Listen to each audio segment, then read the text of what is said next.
Sound check, 1, 2, 3, sound check.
We'll begin with the preliminary session within 2 minutes.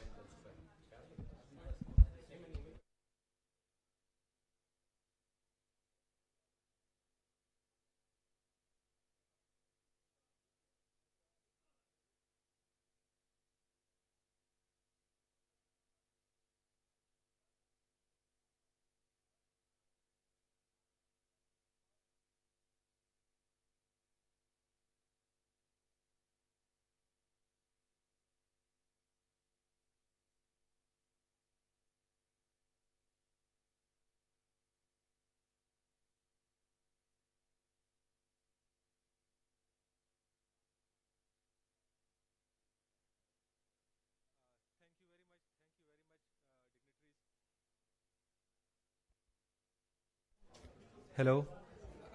Excuse me, participants. Thank you very much. Before we formally start our plenary session, let me introduce Dr. Shaheen Afridi. She is Director General Health, Khyber Pakhtunkhwa. She committed for this program. She committed for the inaugural session. And despite her, all the heavy work she has to do, and despite the fact knowing that the inaugural session has ended, she still came, graced our event. So I want all of you to welcome her. And if she could speak a few words here, only a few words, just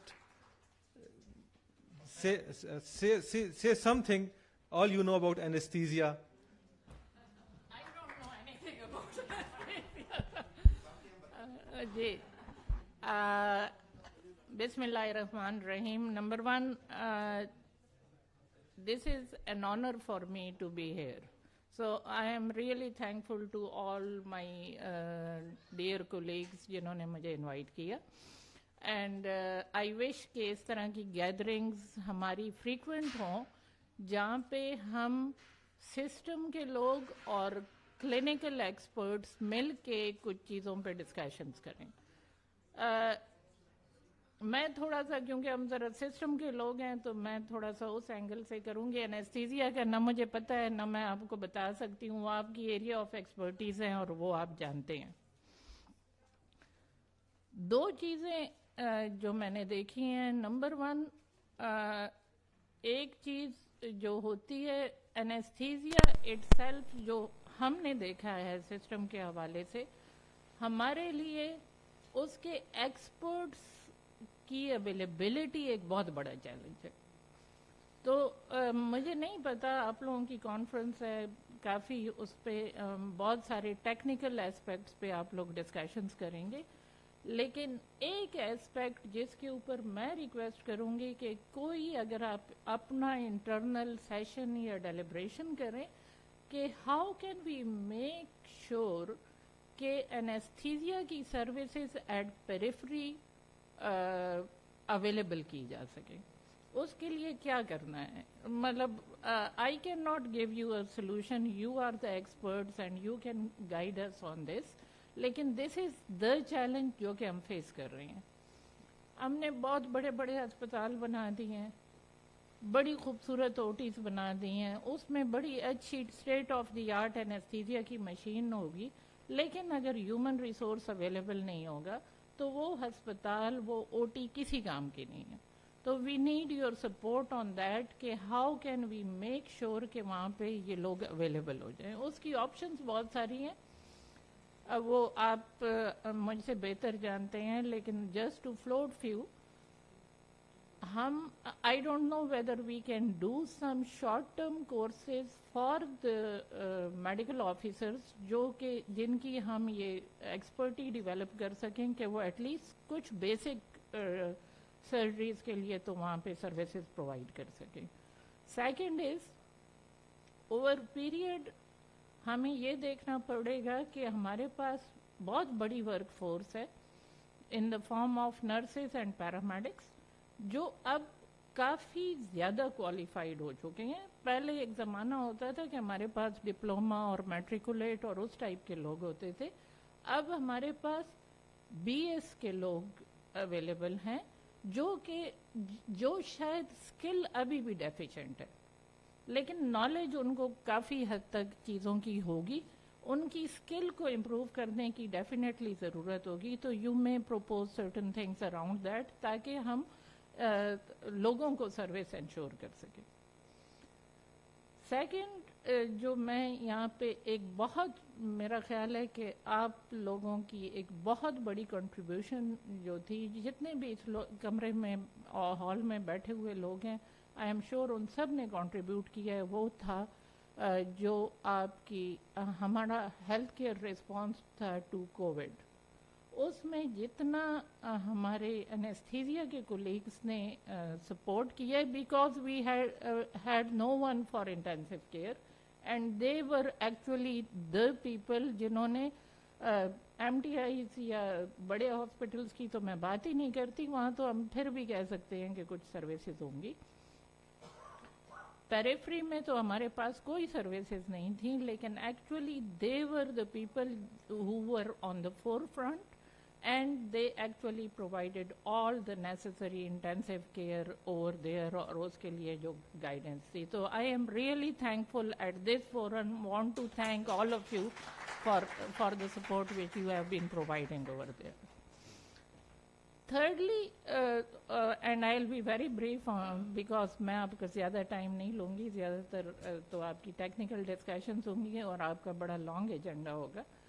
thirdly جو ایک important چیز ہے جو کہ شاید ہمیں over a period دیکھنی ہے, اور کچھ چھوٹے چھوٹے ڈنٹس ہم بنا بھی رہے ہیں, ایک ڈسکنیکٹ جو ہمارے پبلک ہیلتھ اور کلینکل ایسپیکٹس کے اندر ہے.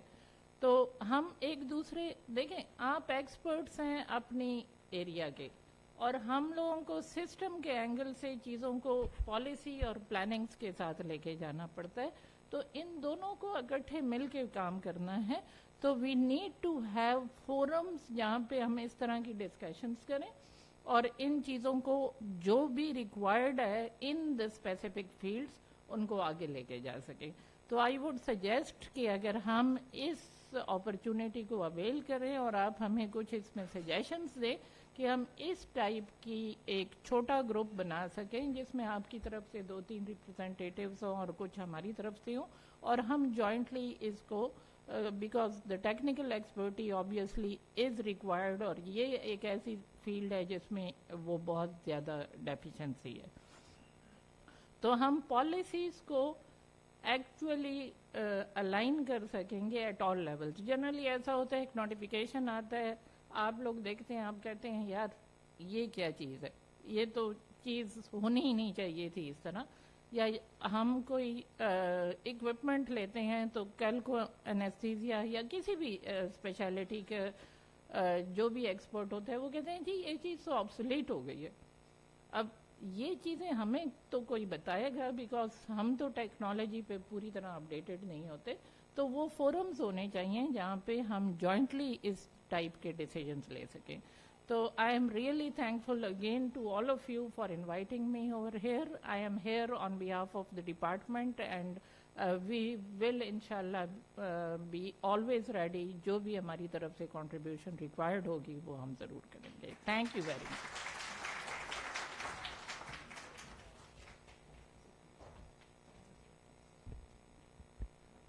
Thank you very much madam.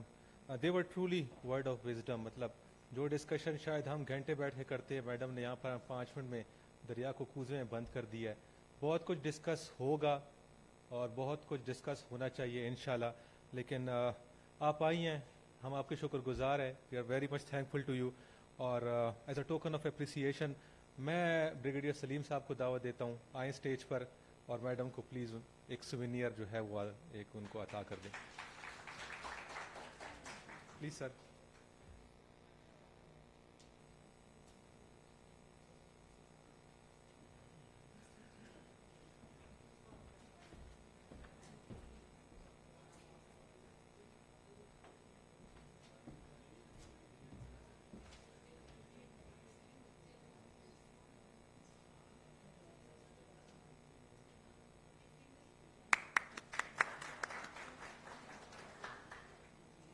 میم یہاں پہ پلیز, یہاں پہ ہم ریسیپریکیٹ کر لیتے ہیں اس کو. میڈم ایک بریگیڈیئر سلیم صاحب کا ایک اسپیشل شیلڈ جو ہے وہ وہاں پر موجود ہے, کائنڈلی یہ ان کو دے دیں.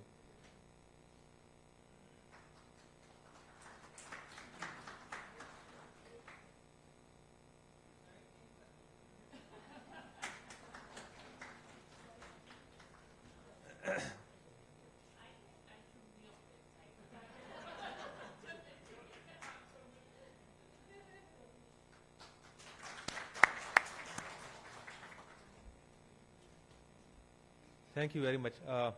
So with this, we formally start our plenary session, and I request Dr. Saad Arshad to please take the stage.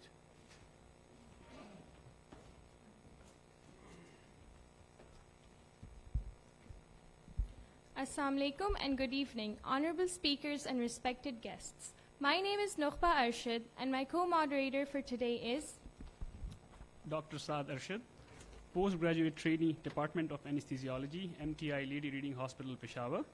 We, on behalf of Pakistan Society of Anesthesiologists, Khyber Pakhtunkhwa chapter, extend a warm and heartiest welcome to you all on this auspicious occasion, and hope you have enjoyed the inaugural ceremony thoroughly and feel at home in the land of hospitality and the city of flowers, Peshawar.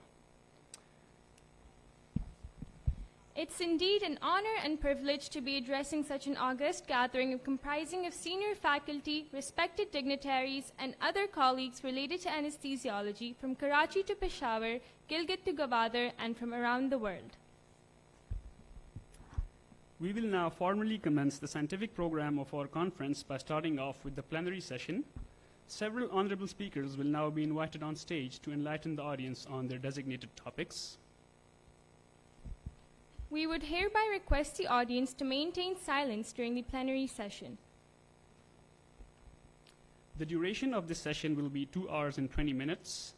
We would now like to call upon the stage our first speaker for today's session, Professor Dr. Syed Tipu Sultan, who has served as the former chairperson, Sindh Health Commission.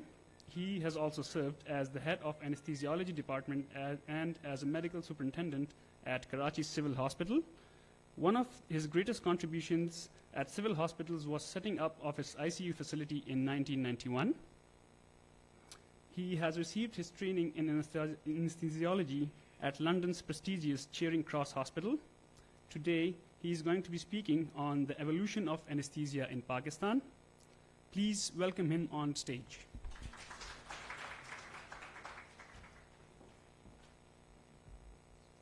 Yes.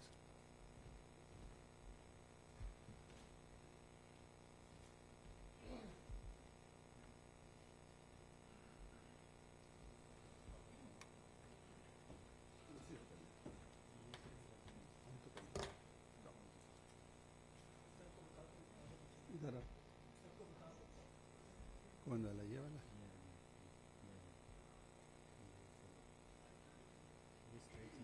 बस नहीं ये Thank you very much for the nice introduction. Sometime it is good idea to be opening batsman, but today at 5 o'clock it was not right to be opening batsman. So thank God that there is some audience available. And my presentation is today for evolution of anesthesia in Pakistan. Anesthesia की evolution Pakistan में in medical fraternity is just like that, which I can say in one share. फसील शहर में पैदा किया है दर महीने. That is the effort of the anesthesiologist in the whole medical fraternity. That फसील शहर में पैदा किया है दर महीने, किसी भी बाब रियायत से मैं नहीं आया. तो सारी मेहनत anesthetists की है, anesthesiologist की है, जिन्होंने इस मुकाम बनाया है अपना in the evolution. And I will quickly run through the evolution of anesthesia in Pakistan.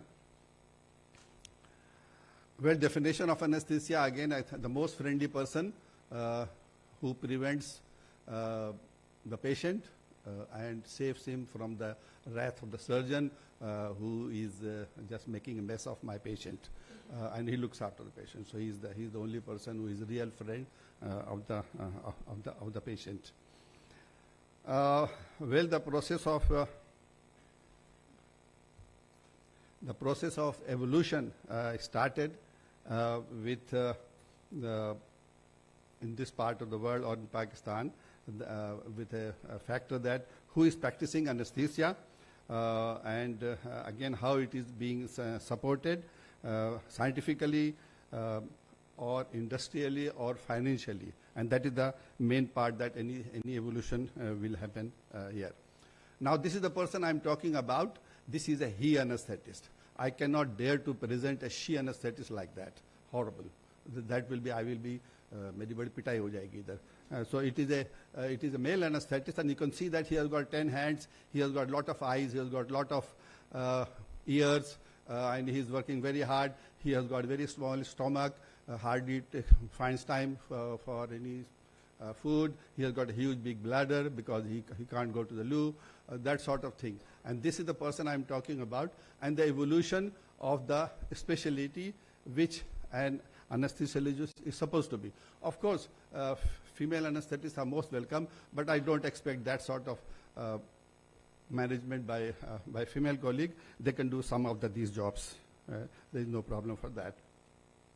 And the journey of anesthetist started as an art, and this art converted into a science. The practice was primitive at one time, now it is very modern practice. The manpower was highly untrained. Anybody could give anesthesia. Now we have got a qualified and trained anesthetist. Regarding the transition and the changing role, again, now anesthetists are peri-operative physicians. And regarding the quality, again, safety of the drugs and the monitoring has made it absolutely safe at this moment also. And regarding the equipment, I will show you the primitive equipments, but nowadays we have got a wonderful equipments which are absolutely safe and which can be used on for our patients. And these are the few pictures in which somebody is trying to give anesthesia to somebody, making a mess of all these things, and very primitive attitude, very primitive anesthesia machine. And I have practically worked 51 years before something like this machine, like that in a private hospital in Karachi. That was the thing, and again all these things are primitive machine. As you can see that these patients are being managed by somebody.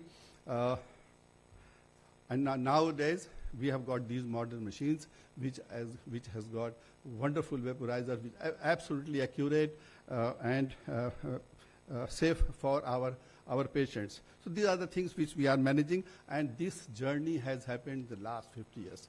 I am practicing anesthesia in the last 51 years and 46 years in Pakistan. And I have seen all these machines being used as such.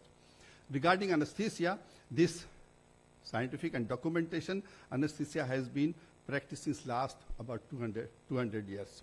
And it has progressed. It has fast progress in the last 30 to 40 years only. And in Pakistan also in the last 30 to 40 years.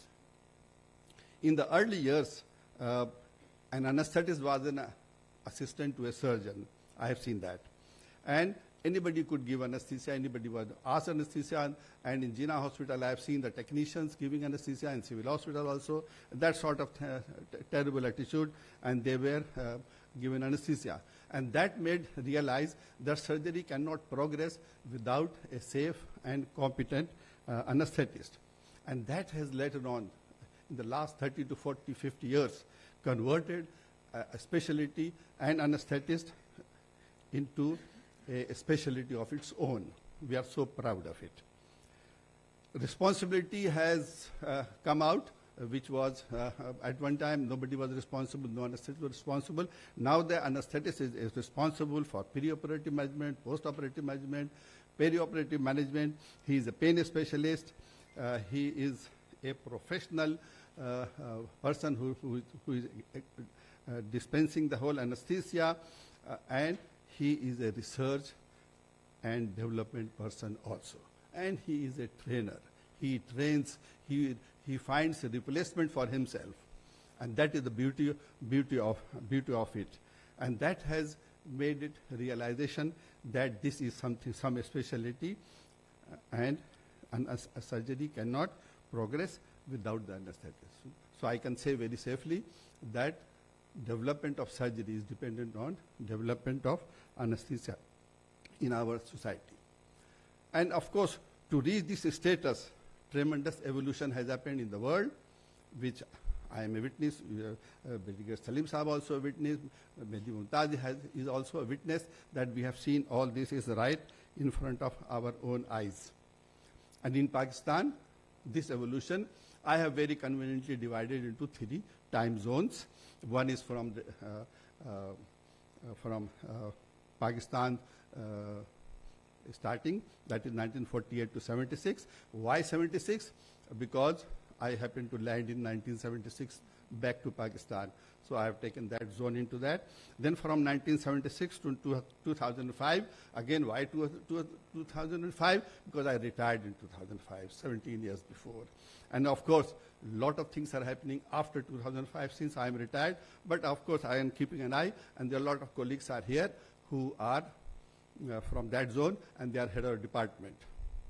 I can see Dr. Amin here. He is the head of department in NICVD, and it just sounds like just yesterday's thing that he was a brilliant student of FCPS. Now he is heading a NICVD, and there are other colleagues here also. So from 1948 to 1976, regarding the anesthesia service, it was terrible, very primitive. And then it started developing. 1976, it was ether anesthesia in Karachi. I had to learn ether anesthesia. I had learned another mono anesthesia in England, like halothane and trichloroethylene, trilene. But again, here it was ether, and GA was a very difficult job. Bach gaya, mar gaya. People were ready for the death thing, and we were not responsible any for comorbid, something like that. And major surgeries were done with high mortality and morbidity. We are all witness to that. Regarding anesthesia equipment and medicines, it was primitive and basic machines. Perioperative ventilator were not available, a luxury in Pakistan again. And then we had only 4 to 5 drugs. One relaxant, one induction agent, that's it, and one inhalation agent. करना है काम करो वरना जाओ, और surgery 8-8 घंटे की surgery भी करानी है. Of course, BP monitor and pulse oximeter, they were not invented in the early stages at that time. Regarding the human resources, we were very short of it. Hardly any qualified. We had only few, less than 10 fellows in Pakistan. Again, and very small number, around 40 minor diploma holders. Otherwise, the whole burden was taken out by the technicians and all those characters which were roaming around, and anybody could give anesthesia to anybody, that sort of thing. And what was the scenario in UK and USA, the advanced countries? Again, it was in UK I'm talking about. It was mostly general anesthesia. Regional were hardly used. Epidural was there. Better preoperative management and workup was there. Post-operative care was better, and there was ICU backup for our patients as such. Regarding the equipments, basic anesthesia machine was there, and which was not safe because the safety devices were not invented. Regarding the drugs and medicine, it was the same drugs medicine, thiopentone for induction, 1 or 2 muscle relaxants like Prevalon and tibocororine, something like that. And of course, manual monitoring was there because we did not have all these nice things known as pulse oximeter. Regarding the human resources, in UK at least and USA, there were more trained anesthetists. Training was better, it was dedicated, and there were more people available in that specialty. Into the second time zone, 1977 to 2005, we saw the anesthesia development in leaps and bounds. It developed very, very fast, and then all kind of anesthesia was being given and used again, and we saw a very powerful development around the country, especially in tertiary care hospitals, and we were doing all the cases. You name the surgeon, transplants were done, kidney transplants and all these things, we were able to perform at that. Regarding anesthesia equipment, modern safe anesthesia machines were available.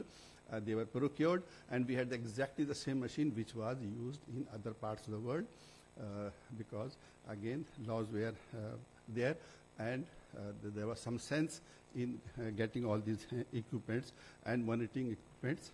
They started in 1985. During the first kidney transplant, I bought the first pulse oximeter for SIUT, and that was something very, very nice equipment as such. in Pakistan, during that period, the new drugs were available, new inhalational agents were available, and many anesthetic agents arrived. There were few muscle relaxants available, and of course, so many analgesics as a tool for an anesthetist. Regarding the human resources, trained and qualified anesthetists providing anesthesia, that was a good news, but in tertiary care hospitals. And CPSP started to produce these post-graduation. More than 1,200 FCPS, MCPS were produced annually, but they were distributed in the country, but they also disappeared in the different parts of the world. They started looking after the healthcare in UK and of course Middle East backyard, and we filled the vacancies in Middle East. Of course, the incentive of money was there, and the incentive of Makkah Medina was there, so of course nobody can blame that, and that was there, and I will not blame anybody as such.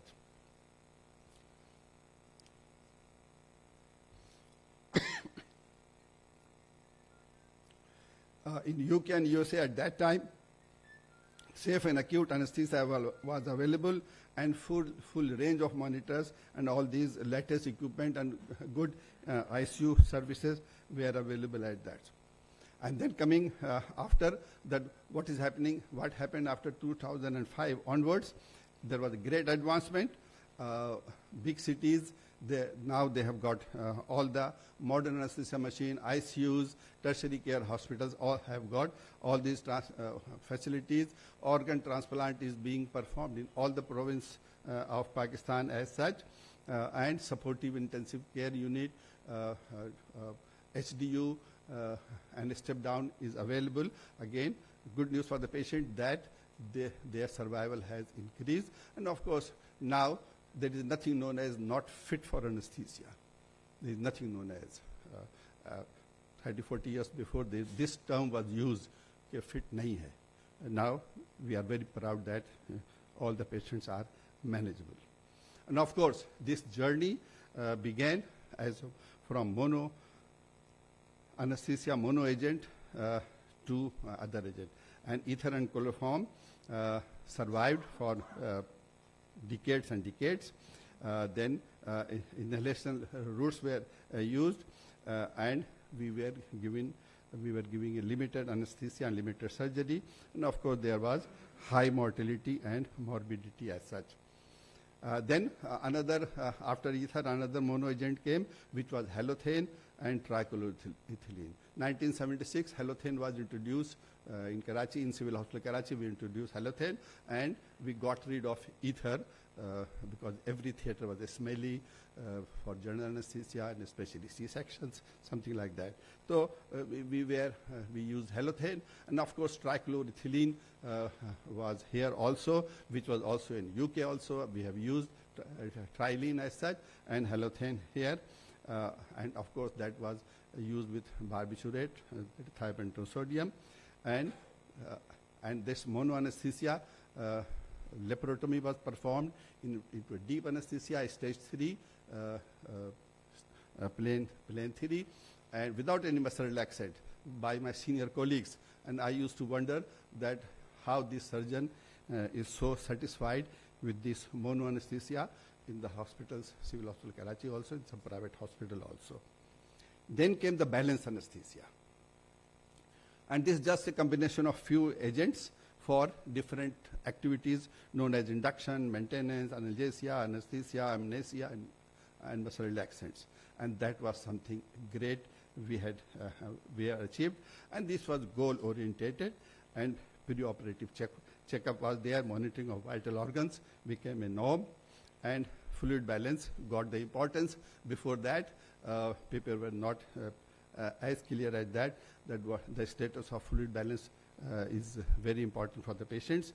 And of course, we entered into a phase of safe anesthesia. And now we moved further into a balanced and tailored anesthesia. And that is happening at this moment, that perioperative workup of comorbids are there. Perioperative physician's role is there. Anesthetist is a perioperative physician. Organ monitoring is there. We monitor all the organs individually nowadays instead of the patient as a toto. All the organs are monitored and specific surgical needs are fulfilled. सर्जनों के नखरे भी उठा लेते हैं इस वक्त क्योंकि that organ, that especially the neuro and other places also, which is a remarkable achievement. That organ is targeted. And of course, pain management is also very much targeted nowadays, that you don't have to bother rest of the body, treat the pain right at the place where it is happening, and look at the nociceptors and manage that. Brigadier Salim is there, and he has developed this specialty in a remarkable way in the last 40, 50 years, which I am watching. And again, he is the boss of pain management, fortunately part of the world. And now we have entered another stage, which is smart anesthesia. None of you, I challenge at this moment, that you have got that little Nokia in your pocket at this moment. Anybody who has got Nokia in his pocket, please raise your hand. Nobody. You don't have a pocket, but you haven't got Nokia. You have got all smartphones. Why? The call is coming, the call is going in all the cases. But you are not happy with the Nokia. I am not happy with the Nokia because सिर्फ call आती है, call जाती है, बाकी कुछ नहीं होता उसमें. There is no WhatsApp, there is no email, there is nothing. So same thing has happened in anesthesia also, that we have entered into a smart anesthesia phase. We have got a lot of apps nowadays. We have got a lot of activity with the different agents, I said. We have got totally different tools nowadays. 50 years before, 40 years before, the agents which we were using, Mehdi Mumtaz was using, Salim Sahab was using, is obsolete. It is obsolete in UK also, it is obsolete here also. And we don't use that. That is a good news, and our patients are much, much better. And the anesthetist is smart because he is doing an outreach activity also. Perioperative role is there. There is more understanding of the comorbids. Now we manage the diabetic ketoacidosis and diabetic patient uncontrolled very smartly. 30 years before they used to die, or a lot of complications. So smart anesthesia is being managed there. And of course, we have got more new agents. New specific monitorings are there. As I have said earlier, specific organs are being monitored as such. And then we have got enhanced recovery. Who could ever imagine or develop this word? Enhanced recovery word has developed. And again, you can predict, just like a pilot, that he says that at 5:4, I will land on the runway. So the anesthetist says that the patient will wake up in 3 minutes' time. Or if you want it, we can have a 15 minutes time also. So it all depends, what do you want it. And that is a remarkable management or enhanced recovery, according to the wishes of the patient as such. So we have got more apps and apps at this moment also.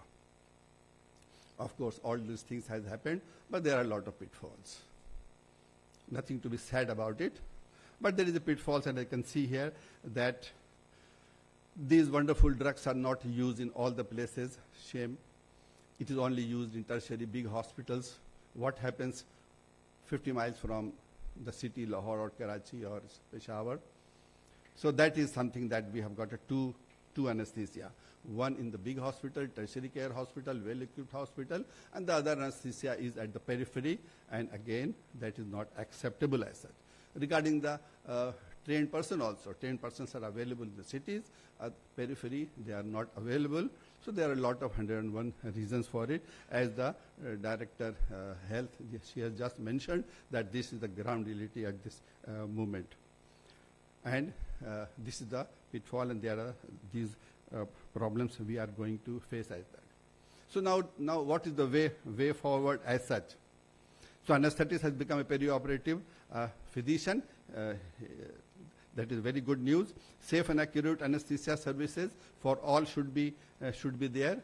No demarcation here and there also, and more induction of young doctors.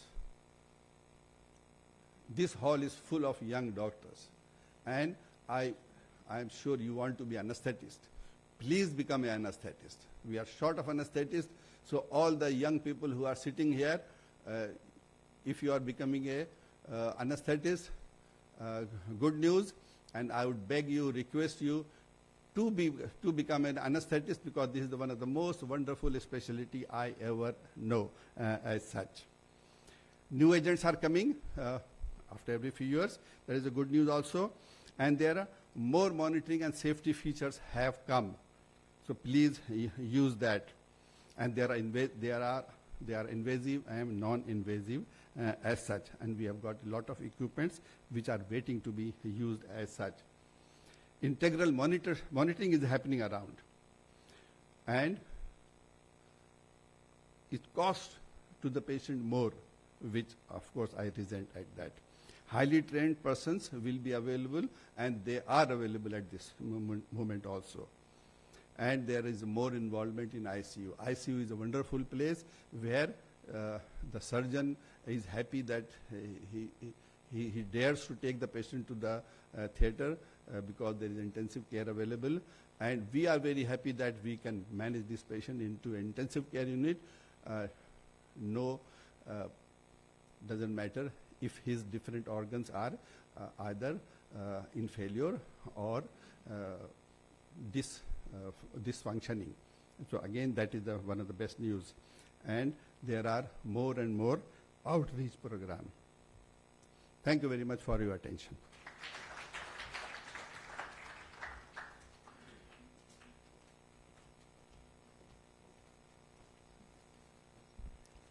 Thank you, Dr. Sultan, for your informative session and sharing your valuable insight on the evolution of anesthesia in Pakistan. Next, I would like to call upon the stage Professor Dr. Muhammad Salim. He is the head of Department of Anesthesiology at the Islamic International Medical College and has also played a crucial role in teaching MBBS, MCPS, and FCPS students since 1979. He has published more than 15 books and released 144 articles in various medical journals in Pakistan and abroad. His interests include pain clinics, intensive care, and cancer pain management. Today, he will be presenting on the topic of the past, present, and future of pain management in Pakistan. Please welcome Dr. Salim up on the stage.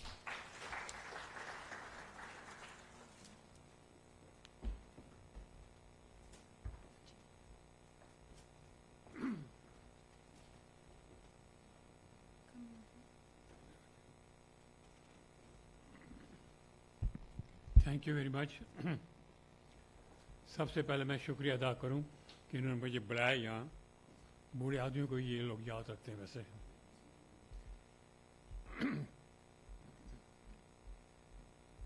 Tipu Sultan ने पूरा बताया कि कैसे anaesthesia develop हुआ। मैं सिर्फ आपको बताऊंगा कि कैसे पेन डेवलप हुआ पाकिस्तान में।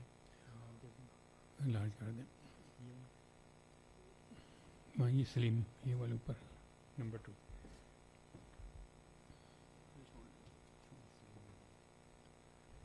जब आप मोटरवे पर आते हैं ना तो आप देखते हैं कि यू एंटर पेशावर, एक city of hospitality, really city of hospitality, and we have been look after very well.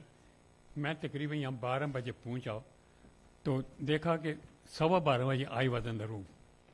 So active they were, so I appreciate and give a big hand to the organiser. My subject will be, आगे करना भी कैसे big screen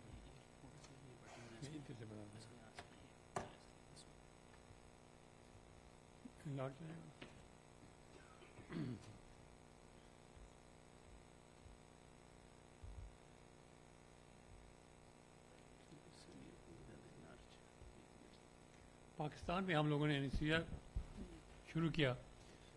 I think we should also mention the pioneer जो anesthesia में थे, Dr. Rustam Nabi.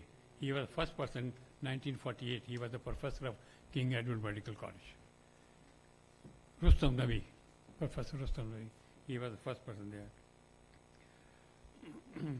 I'll start from that John Bonica का नाम आपने सुना होगा कि he was the first person that he started that there should be some organization who should have management. This was 9th May 74.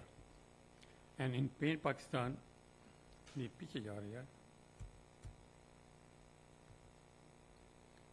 in 1973 to 1983, a e-book was published in which our society was also mentioned, and we were in contact with this society of International Association for Study of Pain. Now, how I started actually this pain in Pakistan, I was posted to Syria, Golan Heights, जब हम लोग थे ना, लड़ाई हो रही थी Israel की और इनके साथ, तो I met Professor Waji Muallam in Mossa Hospital, and also got an opportunity to see Anis Baraka there, and Professor Bonica was also there. Bonica was a pioneer in pain management. Now, 76 to 79, I was sent to China thrice. First visit, second visit for training, and finally to attend the conference. And had an honor to meet Professor Donald Malzik. Malzik, wo jisne wo gate control theory yaad ki, he was there. And he was very much impressed by the Chinese. Ki bhai, maine to gate control theory ki, they are not one channel, but there are more steps also. Then he realized there also. I met him. And during these year, I continued to practice pain in Pain Shafa, Karachi. This was 76. In March 79, I was posted to CMH Rawalpindi and opened a pain clinic at Army Medical College and started treating pain patients at CMH Rawalpindi. This was the first clinic. I faced a lot of opposition. Everybody was saying, oh, you anesthetists, you should stay in the theater. बल्कि गाली करके कहा था, your duty is not to treat pain, चुप करके मरीजों को बेहोश करो. This was a motto. Then I wrote a letter to Dr. Simpson, who was in Liverpool, head of the department. मैंने कहा भाई ये हमें बड़ी अपोजिशन होती है तो क्या किया जाए. कहता कोई हाल नहीं, हमारे सर्जन भी हमारे खिलाफ हैं सर्जनों के. This was 1992. So he suggested go on treating all the patients those who are with pain, and they will come. जो आपके अपोजिशन करते हैं, they will come to, they will get training from you, and you will treat them then. And really it is happening now. जो हमारे खिलाफ होते थे ना कि पेन क्यों कर रहे हो, अब वही हमारे मरीज हैं. तो वही मैं कहता हूँ कि आप करते रहे, insist and persist, you will achieve the goal. In 80, we established a society for treatment and study of pain, and which was recognized by the government of Pakistan. The International Association है, International Association for Study of Pain. तो हम लोग मैंने ऐसे रखा Pakistan society for treatment study of pain. तो उन्हें कहा ये पॉलिटिकल तो नहीं है. मैंने कहा पॉलिटिकल तो नहीं है. Anyway a person came going to inquire, वही पॉलिटिकल तो नहीं है ये. तो मैं कहा अच्छा भाई आप लोग स्टडी करेंगे, ट्रीट नहीं करेंगे. मैं हम ट्रीट भी करेंगे, क्या इसका नाम ट्रीट डालो बीच में. तो लेकिन एक शर्त है, तब रिकगनाइज होगी कि पहले जो इंस्पेक्शन के लिए आया था ना, वो कहने लगा पहले मेरी वाइफ को ट्रीट करो, फिर हम रिकगनाइज करेंगे. So we treated his wife and we got this society recognisement. So since 2005 we have this society चल रही है अभी. Now on 8 December 88, pain center at CMH was sanctioned, and 11,49,000 approximately was sanctioned to establish it officially, and 2 anesthetists was posted, 1 nurse and 1 clerk was authorized. But unfortunately, when building was raided, again the surgeon told, this is not the job of anesthetist, these are the physicians, they should run it. So they posted me out that you can't do pain. So initially you have a lot of problem to start anything. Anyway, when building was ready, I was posted out anyway. But I continue my mission though I was posted out of with a lot of warnings, but with the help of my colleagues, I introduced subject to pain FCPS in 1984. 84 में FCPS का एक हमने chapter add किया कि ये भी इम्तिहान में पूछना चाहिए स्टूडेंट्स को. Soon, many enthusiastic doctors from Army and Civil joined this mission and teaching and training for pain medicine. So my colleagues, including Major General Amjad Barigriaso Ulkiani, also faced difficulty in establishing pain. And when he was a brigadier, he was posted out also, General Amjad. Anyway, he got promotion up to general also. However, they succeeded in establishing a pain center in CMH. First CMH center was established in 2014. This was first center which was recognized by the College of Physician Surgeons. Pain clinic was started in Karachi also by Dr. Gaurav Shah. I think it was year 1998. And they started fellowship in the year 2004. And Rifa International University also started pain medicine in the year 2005. And now we have got 17th batch which is running, and we take about 20 candidates each year. And this is recognized by the PMDC. Pain has also been recognized by the WHO as a fifth vital sign and to be recorded. Just TPR, temperature, pulse, respiration, blood curtain, this should also be recognized. But believe me, they had told it only in 2005. But in our book we have mentioned that pain is not a symptom, it is a disease. It should be recorded. मैंने एक graph भी बनाया हुआ किताब में अगर देखें तो कैसा होता है. Anyway, now as the year goes on, in year 2000 onward, we have many doctors practicing pain in many hospitals. In Lahore, Dr. Bashir Khalid, well-known figure, every year he arranges a conference for pain also. I think salute to Dr. Khalid Bashir. In Multan, my friend Professor Mehdi Hassan started acupuncture and pain clinic in year 1980 at Digital Medical College, and later Professor Rana Altaf, Professor Salman Waris, Dr. Munir they are continuing pain clinic in Multan.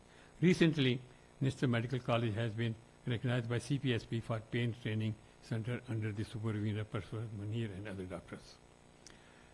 Now, Dr. Safia from Karachi, I just want to actually salute to them because they are the people, those who are running. हम तो बूढ़े हो गए, इन लोगों ने आइंदा चलाना है. And established pain clinic, Civil Hospital, Karachi. And Dr. Saleh Kashkeli is running a well-established pain clinic in Women Medical College in Nawab Shah, Bahawalpur. In Bahawalpur also, Dr. Shahab and colleagues are also running a pain clinic. And Salman Salim is well-known pain specialist. He has very good pain center, Shifant National Hospital, Islamabad. Fiaz Qureshi, I think, is also doing some work on pain.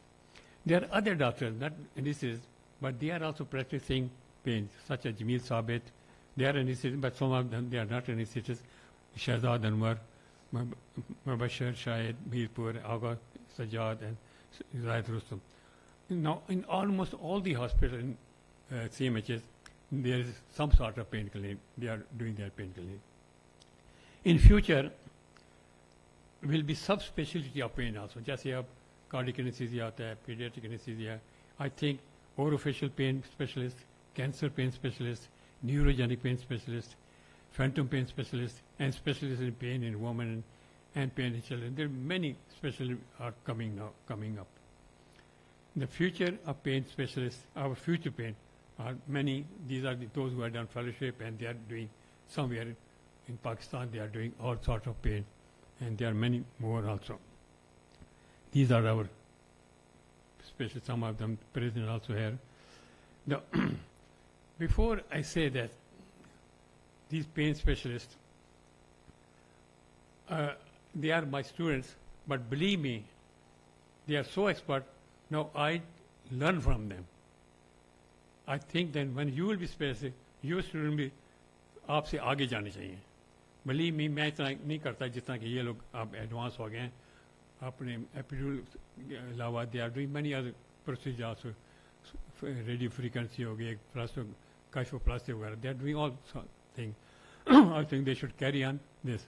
Now I'll tell you a little bit more about the acupuncture in Pakistan, how we started. Trace back more than 2,000 years, China, 6th century, and spread in Korea, Japan, Vietnam. That's what all over acupuncture they were doing. But China was the first. In 1967, a Chinese team requested an army doctor to visit China, but no team was sent to China. Then why should we learn from China? We will go to England. Nobody went. This was 1967. Now in 1976, a senior army doctor was sent to China to visit various hospitals. Acupuncture was disclosed to the army first. दुनिया में किसी को acupuncture नहीं पता था. Army में सबसे पहले उन्होंने एक टीम भेजी थी. And acupuncture was disclosed to the army team.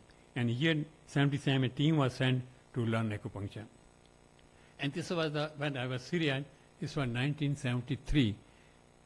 Acupuncture I started on a patient. This was published article in 1974. Acupuncture needles were not available. I used to take a stillet of spinal needle to put in the back. And people, they used to get relief from the backache. I didn't believe myself till I practiced for 4 years. Then in Syrian army, I was there. This was 73 and 74. So कहने लगे doctor साहब when you stick my needle in the back, my back is perfect normal. तो अरबी में कहते दाहरी methyl हदीद, मैं दाहरी कहते कमर methyl हदीद, लोहे की तरह हो गई है. So I thought, look, I am a major, और ये जो सिपाही मुझे कहते हैं, ये सुनते सुनते ये सीनियर लोग भी आने शुरू हो गए. When they told that dear doctor, it is working, my back is okay, then I realized that it works.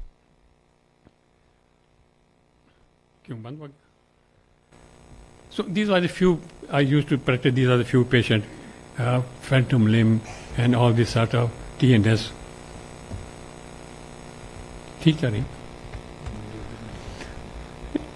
Now our mission is really that, no, just I'm ending it, that we should start treating, our aim is that let there be no pain. And I have instructed and requested my colleagues, those who are practicing pain, they should treat chronic pain, but particularly cancer pain should be treated free of cost. ये हम इनसे एक oath लेते हैं. I hope those who are practicing, they should treat cancer patient freely and let the cancer patient die with their dignity. Thank you very much.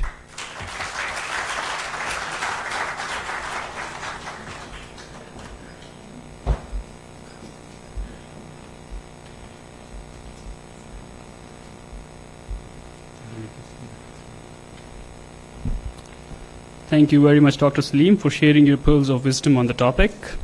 Now on to the third speaker of today's session. I'd like to call on stage Dr. Fawzia Anis Khan. She is the professor of anesthesiology at the Aga Khan University, Karachi. She has chaired the Safety and Quality of Practice Committee of World Federation of Societies of Anesthesia and is continuing as a member of the committee in its present tenure. She has completed her anesthesia training from the UK and was one of the founding members of the Department of Anesthesiology at the Aga Khan University. She has published more than 170 articles and has received the Research Productivity Award by the Pakistan Council of Science and Technology. Today, she will be presenting on the topic of past, present, and future of anesthesia safety. Please welcome Dr. Fawzia on the stage.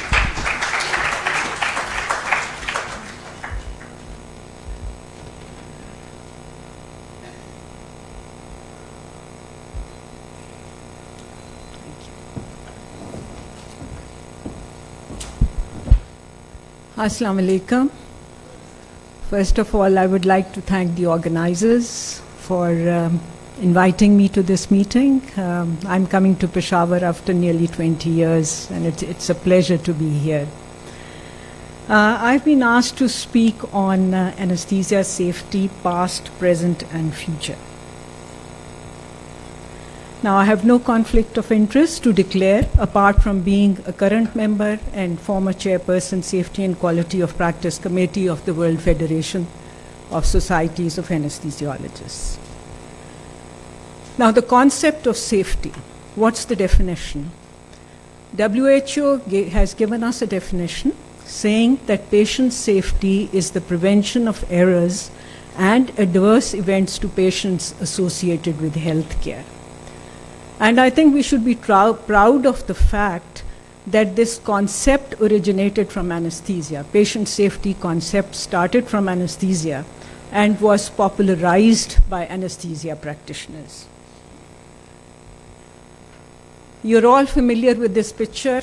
Any anesthesia meeting, this photograph is shown time and again.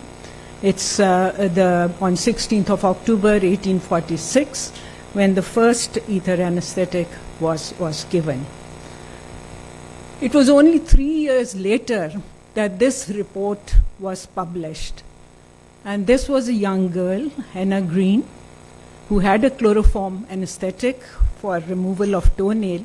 She's 15 years old, and she died during that anesthetic. And this was the first death which was attributed to anesthesia. We have our own henna greens. These are just some of the headlines that I've taken from newspapers, but there is a lot more that is not reported.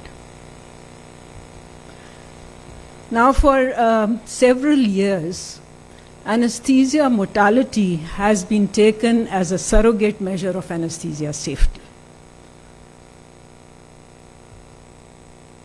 And it was the first commission on anesthetic deaths was made in 1893. It was a Lancet commission. And then in 1954, Beecher and Todd's study was published on anesthesia mortality. And this was one of the landmark studies and is still quoted. They looked at 384 anesthetic deaths in 600,000 anesthetics from 10 university hospitals over 5 years. And 80% of these deaths were identified due to errors of anesthesia technique, choice, or management.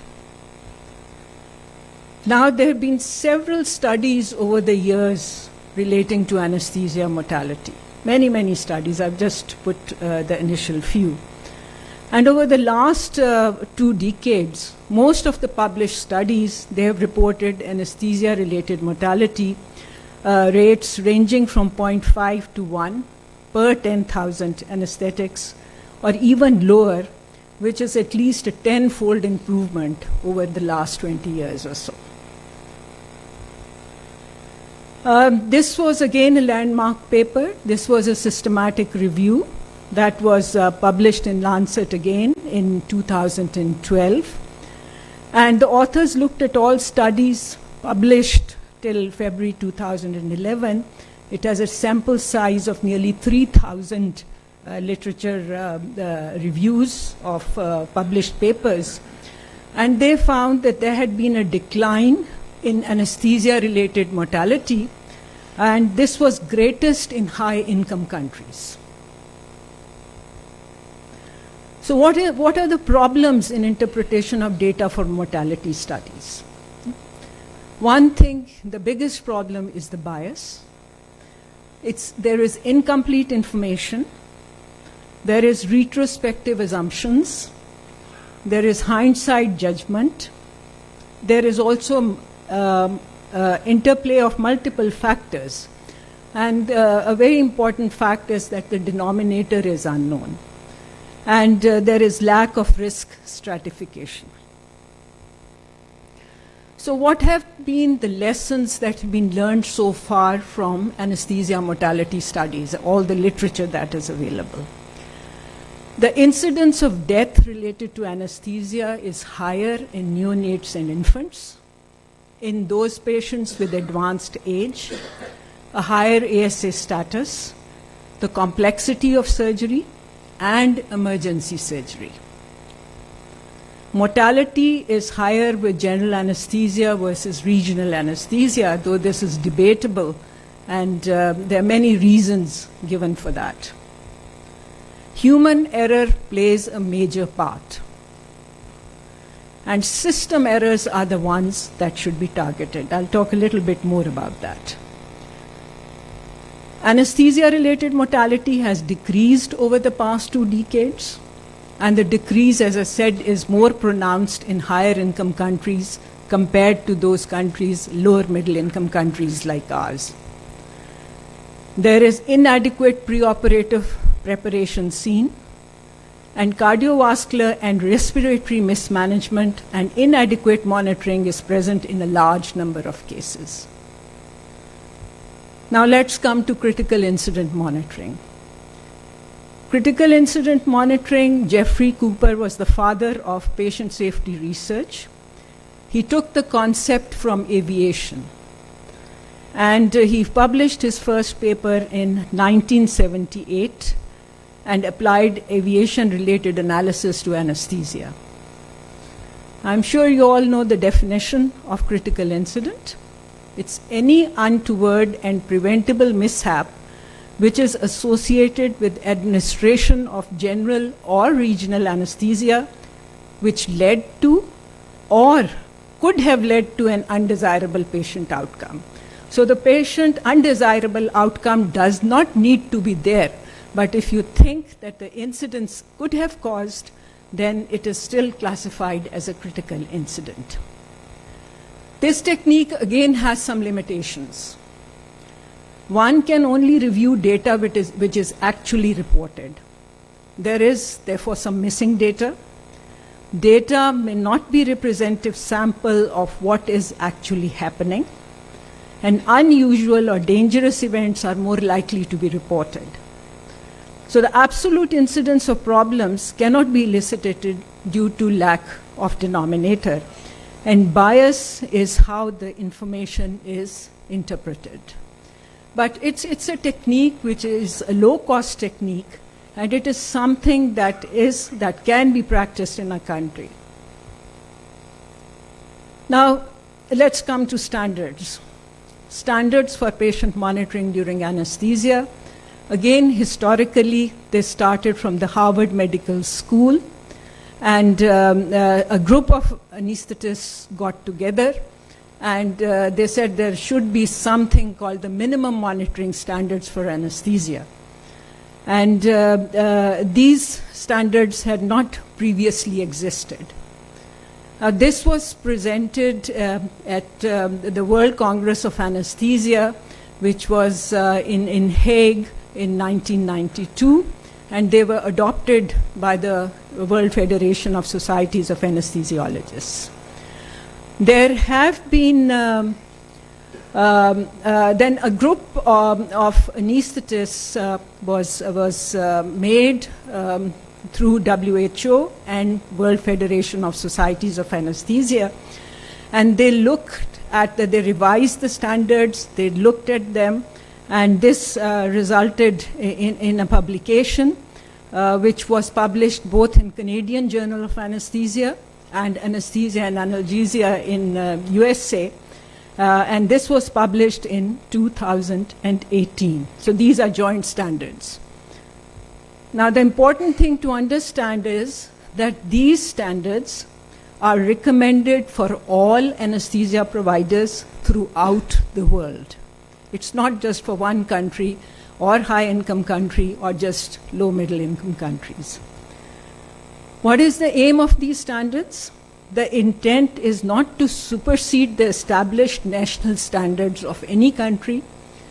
They are intended primarily as a resource for those countries that do not already have national standards and define minimum standards for any facility where anesthesia is administered. Unfortunately, we still don't have our national standards in Pakistan for anesthesia. What they've done is they've given 3 levels of standards. There are the highly recommended standards, which are equivalent to mandatory standards. There are the recommended standards, and there are suggested standards. And they've also divided the hospitals into level 1, level 2, and level 3. Level 1 are just basic small hospitals, rural hospitals, up to about 50 beds. The level 2 hospitals are the district level hospitals with 100 to 300 beds. And level 3 are the tertiary care centers with a basic ICU. And what they suggest is that these standards, the highly recommended or mandatory standards, should be followed at level 1 hospitals, and level 2 hospitals should have highly recommended and the recommended standards, and the tertiary hospitals should have all 3. And they've grouped the standards into professional aspects, facilities and management, medication and intravenous fluids, monitoring, and conduct of anesthesia. So for those of you who are interested, I would recommend that please do look into them. You can use them as a political tool to force your administration, saying that Pakistan is a signatory to WHO, and so these standards should be applied to hospitals.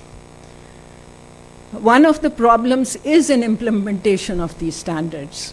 So it's important to make people aware of these, especially have a commitment from the government, have a commitment from professional organizations and also institutions.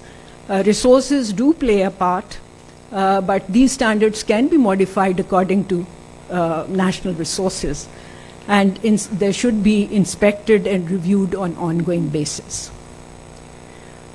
There is a role of checklists in patient safety as well. So that has been seen in literature. There is literature on that its checklists they do help. So WHO safety checklist is there. It's so you check a few things prior to induction of anesthesia, prior to skin incision, and before the team leaves the theater.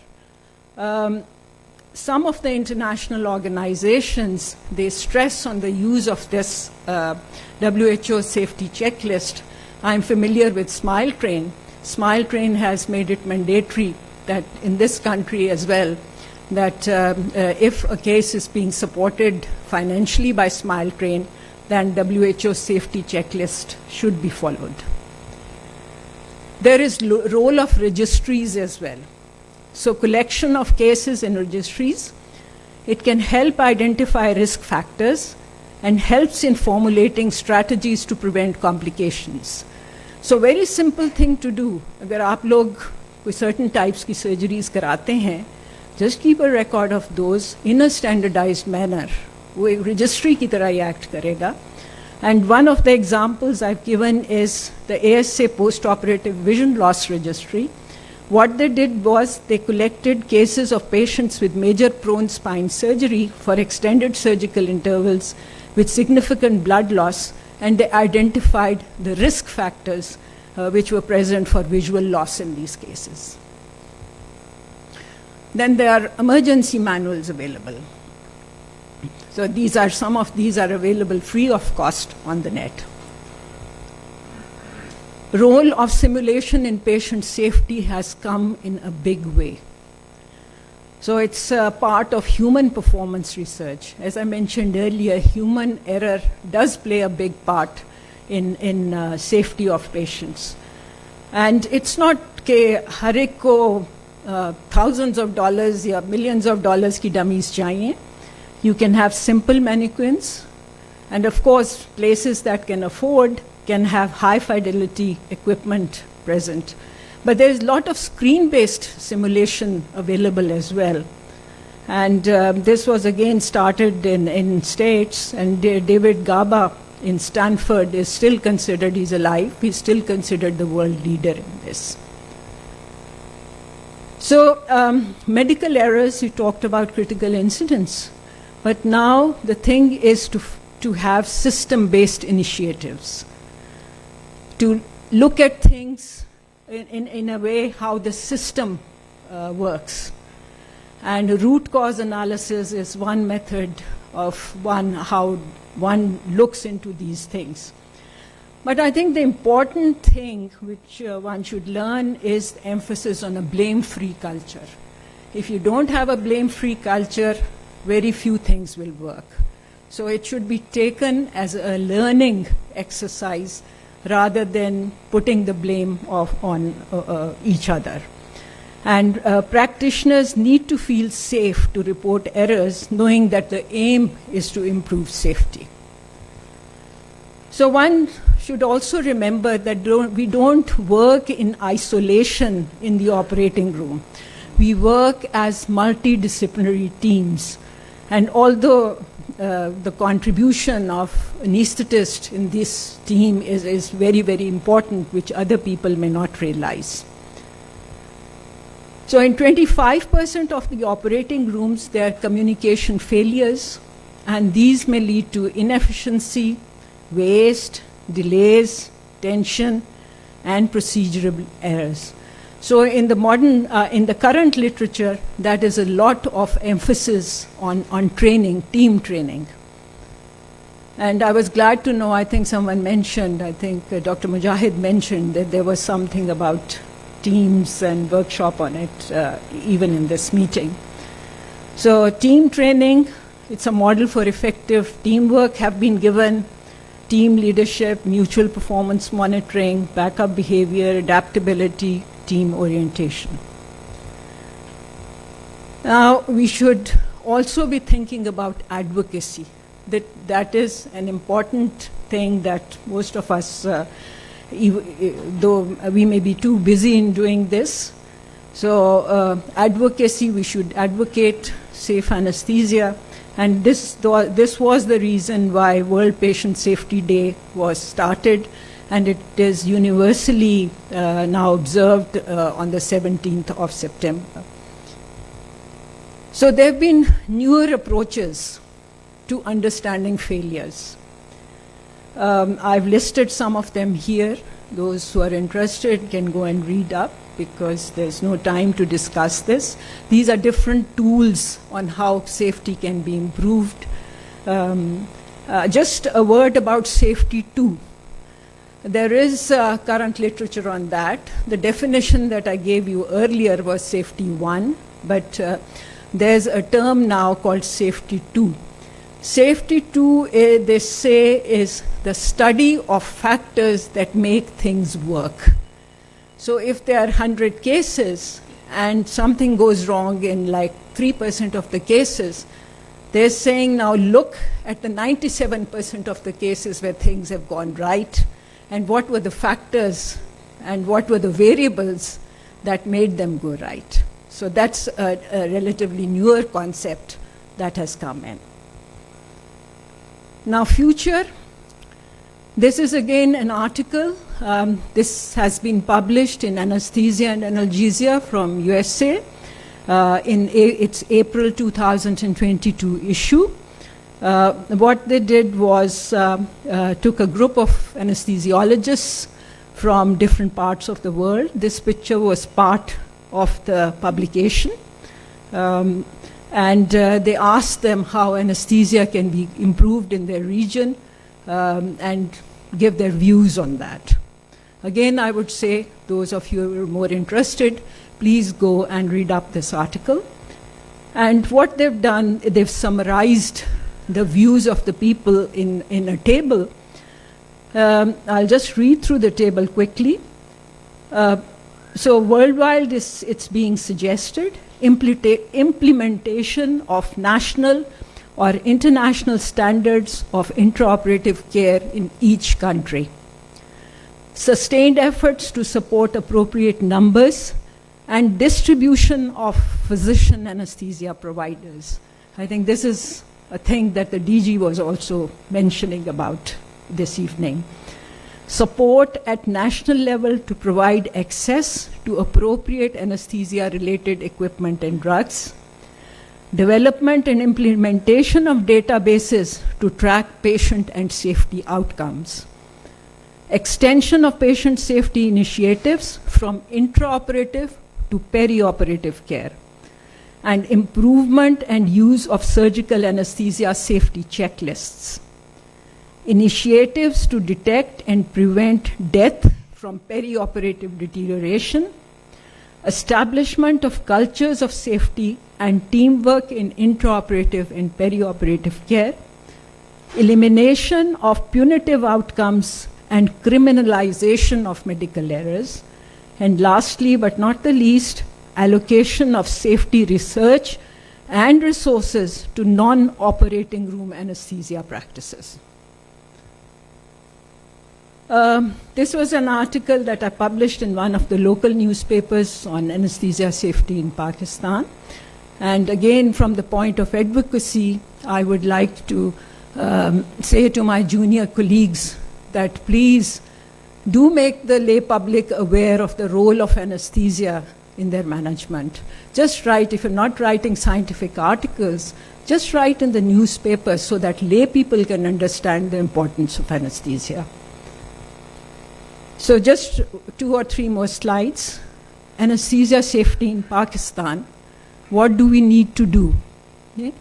I think first of all, we need to change our attitude. We need to see what can be done, even if it's a small thing. Let's start at that. Don't wait कि नहीं वो तो ये सब कुछ होगा, ये सब कुछ मिलेगा, ये हमें equipment मिलेगा, ये drugs मिलेंगी तो safety improve होगी. Even small things matter. I think also we need to collect data. We need to collect data because there's no local data on safety in Pakistan. So I've put a few suggestions here.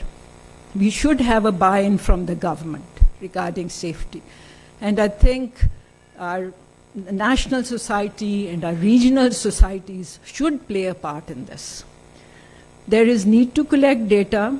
There should be a national clinical outcome registry. For example, mandatory reporting of anesthetic deaths, implementation of international safety standards, and agreement on minimum anesthesia provider density. What is considered safe? Should there be 2 anesthetists at least? What should be the level of those anesthesiologists? Should some responsibilities be given to non-anesthesiologist physicians? So these are the things that need decisions. Safety committee at hospital and departmental levels. Safety curriculum and training of anesthetists. Even in my own institution, the residency program does not have a curriculum for safety. And I think that's important to make them aware during their training. Include patient safety as part of our anesthesia meeting, and I'm glad I was asked by Dr. Mujahid to speak on this. World Patient Safety Day, to make people aware, and quality improvement projects such as they should be made alternatives to dissertation in FCPS exam. I think Dr. Khalid Bashir is sitting here. Maybe he can take that up with the authorities. So remember that our ultimate goal is to improve outcome of our patients, and still a lot more needs to be done to make anesthesia safer. So thank you very much for your patient listening.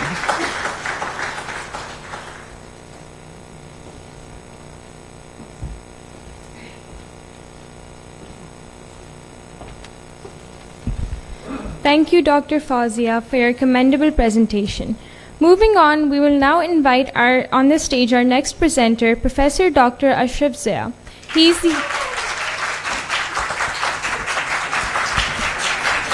the head of Department of Anesthesia, Critical Care and Pain Management at the Allama Iqbal Medical College. He is a member of Faculty of Anesthesia, CPSP Lahore. He is also the Chief Advisor to the Government of Punjab for Vocabulary Medical Store and is an Executive PSA Lahore chapter. Today he will be presenting on the topic of Anesthesiologists Beyond Anesthesia, New Paradigms in Anesthesiology. Please welcome Dr. Zia on the stage.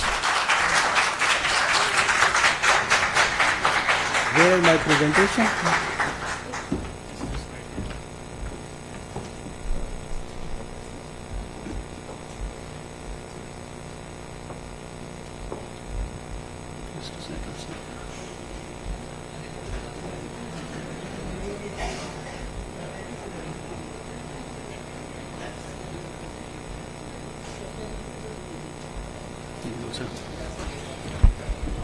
नहमदुहु व नसल्ली अला रसूलिल करीम अम्मा बाद औज़ु बिल्लाहि मिनश शैतानिर रजीम कुल rabbi ज़िदनी इल्मा.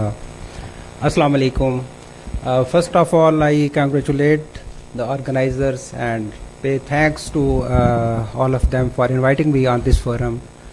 और जैसे अभी brigadier Salim साहब ने भी कहा और क्या आए और we will really had warm welcome. तो my delegate is sitting over there. I am accompanied with the 18 persons from Jinnah Hospital, Lahore. So we reached here at 4 a.m. and we will really received warm welcome, or we were accommodated in a very decent way and in very excellent way. And I request all of you to give a big round of applause for this organizing committee. So my presentation is self-explanatory. The role of anesthesiologists beyond anesthesia. What are they doing? So most of the topic has been covered by Professor Tipu Sultan, and Professor Brigadier Salim. So there will be a repetition of few slides, but I will be giving some new ideas what the anesthesiologist can do and in an efficient way. So briefly talking about the past, present and future of anesthesia of 175 years, what has happened. So history of anesthesia dates back to 1846, foundation of anesthesia. So if we divide it into 4 stages, that was the mystery age, then there is establishment of anesthesia, that is history age, then there is consolidation and growth in the 20th century, that is developmental age, and 21st century, the future of anesthesia, that is future age.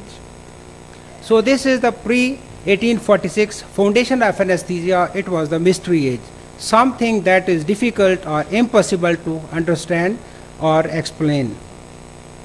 Then comes that the body has pain signals have always been hard to defeat. Throughout the history, there have been several attempts to control and eliminate pain. So method of anesthesia, which were used previously, the drug method and non-drug method.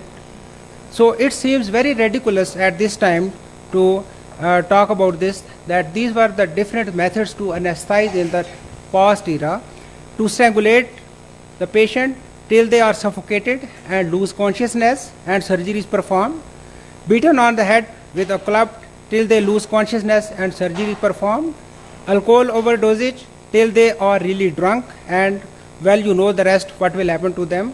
And of course, there was always the ever popular 10 people holding the screaming man while the surgeon were making the slices of that patient. So this is the anxious anesthetist and surgeon is saying to the patient that wait, anesthetist is coming on the backside with his tool of anesthesia machine. This was another way of anesthetizing the patient. So until the discovery of general anesthesia in the middle of 19th century, surgery was performed only as a last resort. That was spoken as a fight anesthesia. Conscious and without pain relief, it was an imaginable terror, unspeakable agony and considerable risk. So this was backward anesthesia. So Sushruta, this was a breakthrough. Sushruta, ancient Indian surgeon, regarding anesthesia, he wrote, wine should be given to the patient to produce insensibility in the, to the patient. The patient who has been fed does not faint, and then surgery can be performed easily. So this was the first appendectomy which was done in 1735. And drugs which were used at the time, alcohol, opium, hyoscine, cannabis and cocaine. So Chinese medicine were also invented, and acupressure and used anesthetics as early as the time of Hua Tuo, a famous surgeon some 2000 years ago. So that was the mystery of anesthesia, how surgery was performed, how anesthesia was given, how patients were tolerating pain, and what happened after surgery about their mental status. Anesthesia is one of the greatest medical mystery in all times. So by the day came in the history of medical anesthesia, and much has been talked about this. It was 16th October 1846, the first documented anesthesia was given, and it is celebrated as a World Anesthesia Day all over the world. 1846, anesthetist was William T.G. Morton, agent was ether, patient was Gilbert Abbott, operation was excision of tumor under the jaw, and surgeon was John Colin Warren. So this was the first anesthesia which was given in Massachusetts Memorial Hospital of Boston. So what are the milestones in anesthesiology? So this is a bit congested slide, but those who are residents or our young anesthesiologists, some things to know about the history. In 1884, injectable cocaine and local anesthetics were invented. Then in 1896, hypodermic needle, syringe and morphine was discovered, through which it was possible to give intravenous anesthesia. Then in 1905, blood pressure measurement tool was invented, and anesthesia was monitored according to the blood pressure level. Then in 1931, it was a great invention of cuffed endotracheal tube, and it was passed in trachea and patient was anesthetized. In 1932, curare and injectable muscle relaxant were invented, and it became easy to pass endotracheal tube into trachea. So in 1933, thiopentone and injectable barbiturates were invented, and it was easy to put the patient on sleep with these drugs. In 1950, first post-anesthesia care unit and ICU was developed. So this was after World War II and Korean War, where they made an ICU so that the patients can be monitored and can be provided good care. So in 1951, halothane was invented, and it had a very invented which is model inhaled anesthetic. It was discovered, and it was synthesized by the British chemist Charles Suckling. After that, isoflurane, desflurane, and sevoflurane were later developments which were invented. In 1977, one of the magic drug which was invented, that's the milk of amnesia, propofol, and it is being worldwide used even nowadays. So in 1980, pulse oximetry was discovered, and it led to the monitoring of oxygen saturation in the blood. In 1991, capnography were discovered, and both these gadgets, pulse oximetry and capnography, led to the gross reduction in mortality and morbidity of these patients. So this was monkey to man, mystery to history of anesthesia.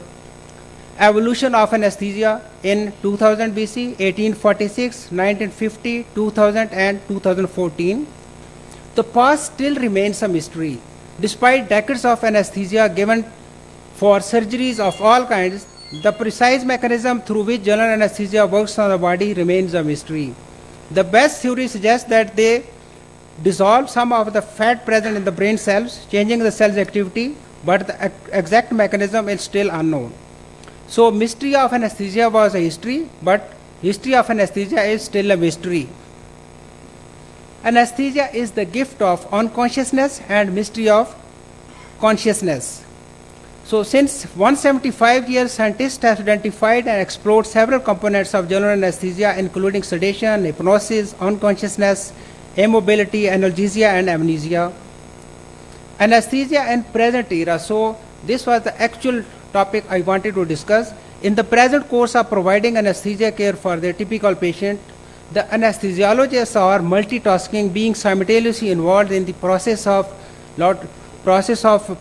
lot of information, troubleshooting, monitoring, performing clinical procedures, scribbling detailed case record, and heading the operating room team while working under high pressure, avoiding mistakes, and ensuring with motto of safe anesthesia, safe surgery, and safe patient.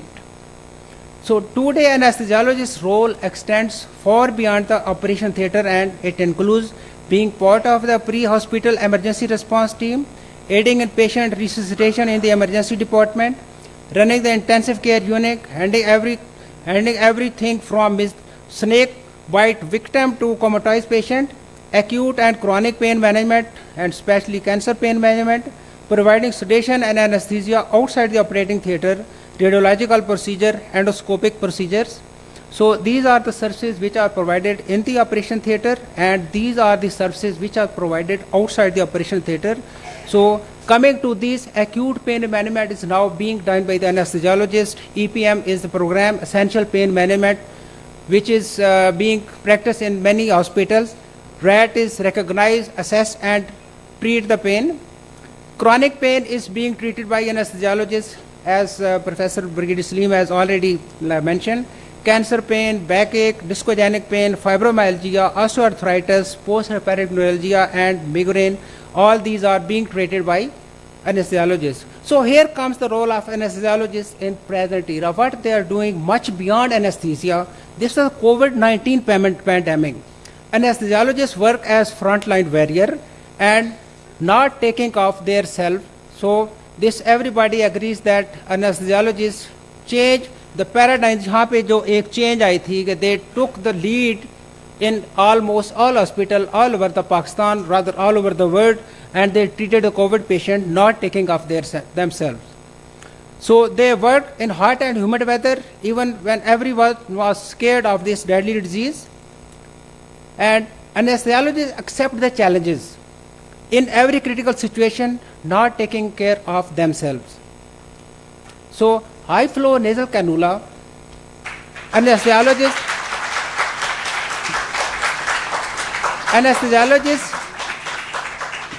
can prove their abilities by invention and innovation according to the need of time. This cannula was designed by the anesthesia team of Jinnah Hospital, and it was widely used all over Pakistan to save the COVID patient. This was one other invention which was designed by the Jinnah Hospital team, anesthesia team. Ultraviolet air purifier, and it was testified it drastically reduced the virus load in COVID patients. जहाँ पे हमारा ICU था वहाँ पे इसको test किया था हमने before using this purifier and after using this purifier. There was a gross difference in the reduction of virus load. So teleward round was basically started by the anesthesiologist first of all. बाद में बड़े लोगों ने कहा कि जी टेलीवार्ड round वहाँ पे भी डिपार्टमेंट शुरू हो गया, यहाँ पे भी शुरू हो गया. तो teleward round was first started by the anaesthesia team and it was acknowledged by BBC. So this is something new which you can do. Not only giving anesthesia to the patients, pain management alhamdulillah has been already taken up by the anesthesiologist. Now these are the new things which can be done. और हम ये कहते हैं कि जी अब पहले सुनने को मिलता था हमें कि जी anesthesiologists are dependent upon surgeons. तो अब मेरा ख्याल है कि वो दौर नहीं है. हम कहते हैं कि नहीं, peoples are dependent on anesthesiologists on us. So anesthesiologists can perform any job and is done with perfection. So they create a difference in every field. PRP for osteoarthritis is being performed by the anesthesiologist, PRP along with different adjuvants, and it is producing very good results. One more advancement, जैसे sir ने कहा था कि opposition बड़ी आती है, जब pen शुरू की थी तो उस टाइम तो somehow यहाँ पे कमेंट्स कुछ इस तरह के आते हैं कि PRP फॉर द एयरफॉल बहुत सारे लोग कर रहे हैं. Peoples are doing, plastic surgeon भी कर रहे हैं और आपके डर्माटोलॉजिस्ट भी कर रहे हैं. But the difference is that anaesthesiologists are doing PRP for hair fall and regeneration being done by the many, but to make it painless and with perfection is the job done by the anesthesiologist. So what the difference we have over here, that the patient does not feel any pain while you are giving these 200 to 300 pricks on his head. One more procedure, which is mesotherapy, which is treatment for melasma and scar. This has already also been taken up by the anesthesiologist, and this is also painless. There is no pain felt by the patient, and this is once again it's an advancement. So in our time we are fortunate that robotic anesthesia has been invented, and robots have been developed to establish peripheral and central venous access, to perform endotracheal intubation, and to assist the administration of regional anesthesia. Teleanesthesia has also been invented. The robotic system named Kepler Intubating System KISS, developed by the Thomas M. Armstrong, ये एक robotic anesthesia develop हो गया, which can intubate the patient and there is no chance of error. So smartphone anesthesia, जैसे पहले भी जिक्र हुआ था उस पे, is helping in anesthesia in pre-anesthesia checklist and acts as a good companion to anesthesiologists in all decision, as already has been mentioned. Smartphone will reduce morbidity and mortality rates due to precise and meticulous planning of each case through advanced technology and dedicated anesthesia apps. Teleanesthesia through smartphone is being used. Genome medicine, that is, anesthesiologists will decide exact pharmacokinetics and pharmacodynamics of all of the anesthesia pharmacy in individual patients through their genome, and will deliver exact dose of suitable anesthesia which is required. So this is totally smart food control anesthesia machine in future, and this machine, which is very complicated, this will be replaced by this future anesthesia in 2050. A very smart anesthesia machine. Patient is asleep and awake. There is no network, no congested wires. But remember, auto anesthesia or all these future developments will not replace an anesthesiologist. What will make our job safer, streamlined, and more efficient. So I am really proud to feel I quote this sentence in every class, that no clinical discipline can perform with excellence without the back support and facilitation of anesthesiologists. Take-home messages: you must believe that the more you know about the past in present era, the better you are prepared for the future. So thank you very much, and I love my anesthesiologist team.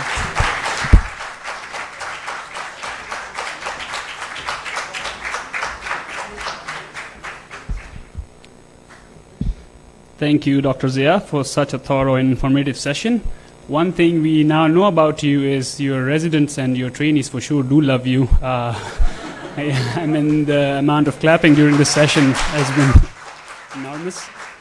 And one more announcement to make for the backbenchers. As usually, they're notorious for making noise, so please remain silent during the commencement of the sessions, just to make it purely academic and research-based. Anyways, now, up next, we have our fifth honorable speaker of the session, Dr. Tahir Ali. He has completed his intensive care medicine and anesthesia training in Thames Valley, Oxford, and is now a consultant at the Buckinghamshire Healthcare NHS Trust. He graduated from St. Bart's and the Royal London School of Medicine in 2005. He is the faculty tutor for intensive care and has successfully completed his PGME, FHEA, FRCA, and FFICM. Today, he will be speaking on the topic of house fire. Where do I start? Please welcome Dr. Tahir onto the stage.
I'll be standing here, so it's fine.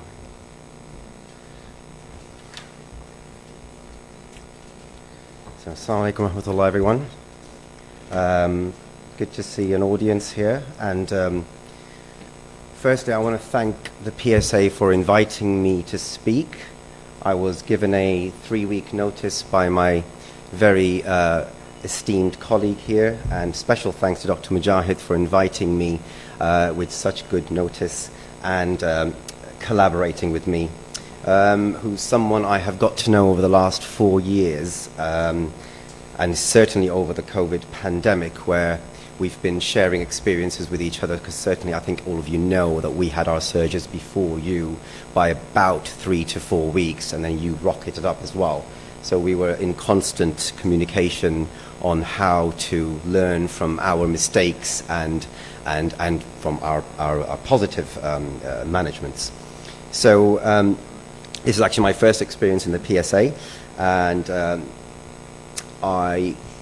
you may be wondering why we're moving from such topic to quite a clinical topic, but actually blends itself quite well into aspects of patient safety and teamwork, which is essentially one of the essential elements that we try and teach and encourage our trainees and even our consultant colleagues, because I can tell you for sure it's still not perfect, far from it. We still have a lot to learn and a lot further to go.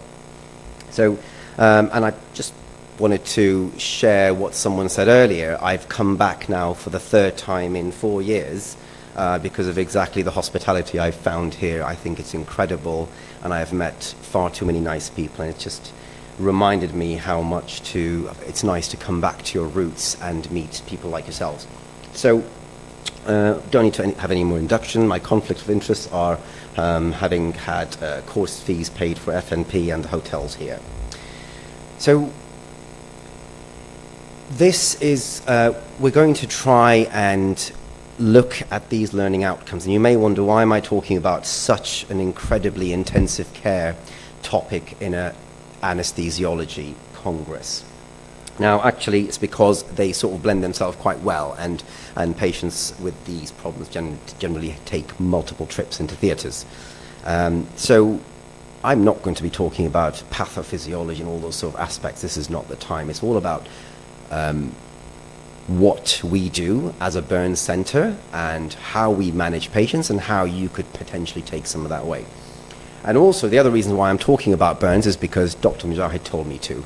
I didn't have a choice there. So it's just fine. It's something I enjoy talking about because it's one of the things I lead in our department.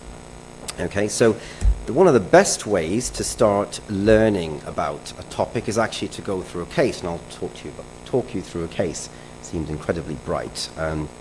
So I want you to sort of start going through this journey with me.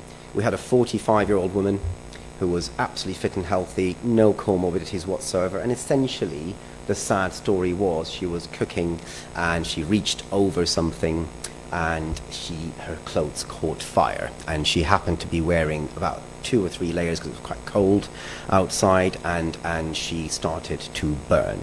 And of course her family suffered quite a lot from PTSD because the children saw their mother burning for about 5 minutes in front of them, and the husband was devastated, so he quickly grabbed her, rushed upstairs to the one bathroom, which is how it is in UK normally, and chucked her in the bath and poured water all over her to try and stop the burn.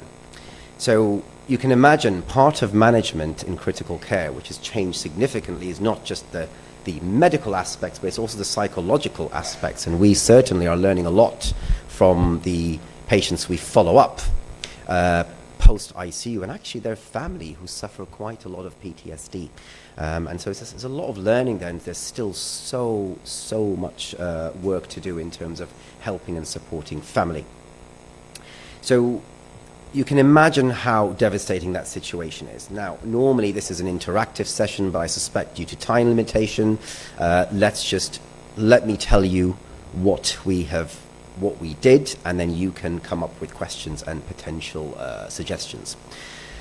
Now, of course, I think all of you can have a good idea. If your front of your body is burning for about 10 minutes, you can expect certain injuries. And that's something that we heard the alarm bells, the paramedics telling us this has happened. So we start to put in systems to try and start managing rather than being hit by something unexpected. And actually sometimes when all of you, not necessarily the consultants, but the trainees and sitting in the back who will be the first responders, there's an English phrase we say, go in belt and braces, meaning go with extra precautions and extra backup.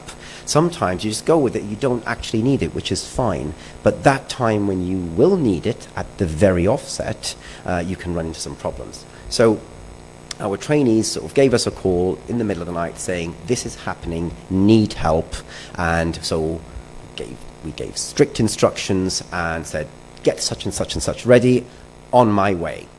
And as I suspect you all can imagine, the burns are obviously going to be skin burns, and we weren't sure what extent they were, and that is an essential aspect of managing burns, and it determines the entire journey of someone. Facial burns were expected, airway burns, of course. This is where a lot of the anesthesiologists here will get involved. Now, we, of course, over there, we do this on our own. However, interestingly, a lot of the times the registrars who cover the on-calls overnight and even days, they are anesthetic registrars and sometimes intensive care registrars, because now we are moving to a more sort of split independent specialty, and we are encouraging independent sole ICM training. So it could be any of you, really, and actually often the anaesthetist will be, anesthesiologist if you want to call it, will be around and present, and they would like, it's nice to have backup, because even though most of you would have tubed hundreds, thousands of people, having that little extra backup of a friend over there, just not necessarily to take over, but to quality control and have what we call situational awareness. Because we all know here there is a slight element of ego, which I think the previous presentation suggests that we want to change our attitudes.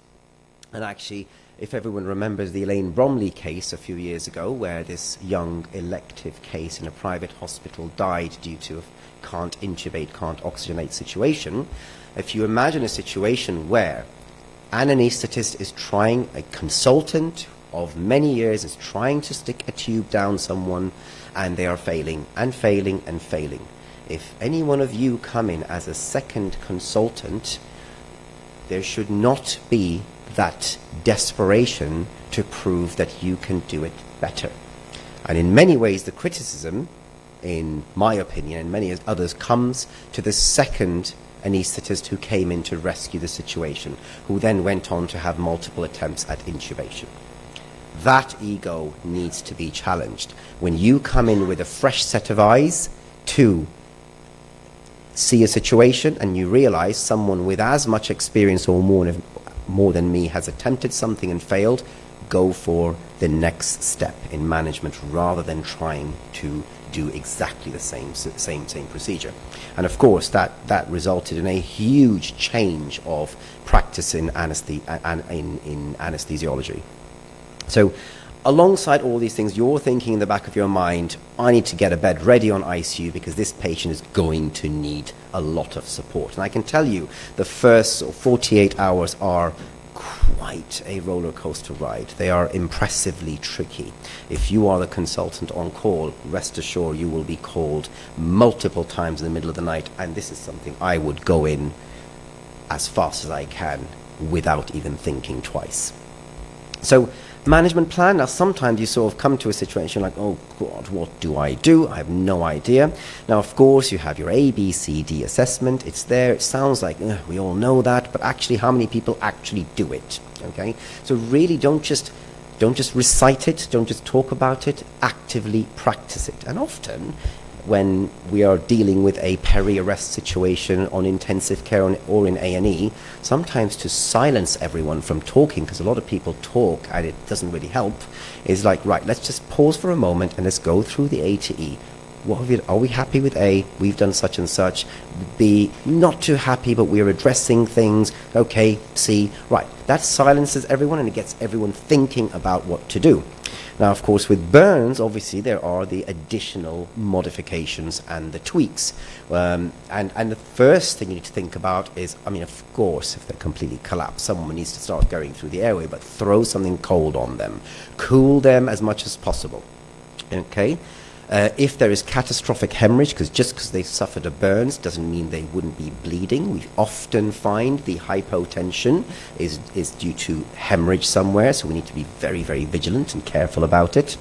And even in the perioperative phase, so we were performing a major sort of debridement and the initial stages of skin grafting on a patient, and they were just awfully hypotensive, and we were pouring in fluids, and the surgeon insisted there is no bleeding. And it's very nice to have that dialogue with the surgeon and that constant communication that actually I'm struggling up here. Are you really sure you're okay down there? And plastic surgeons, we have as you said earlier, we have a good relationship with surgeons now. Gone are the days where you are the monkey to stick a tube down and you do as you're told. Thankfully, I've not seen that. Occasionally I have, let's be honest, but thankfully that's not the case. So there's a constant communication. I'm struggling up here.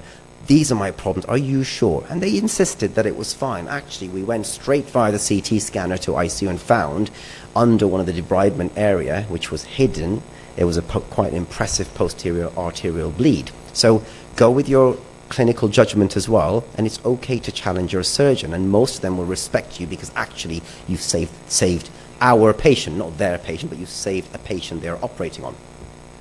And of course then there's the ABC and then your wound, and of course ABCD don't forget the wound. Now in burns, we take that very seriously.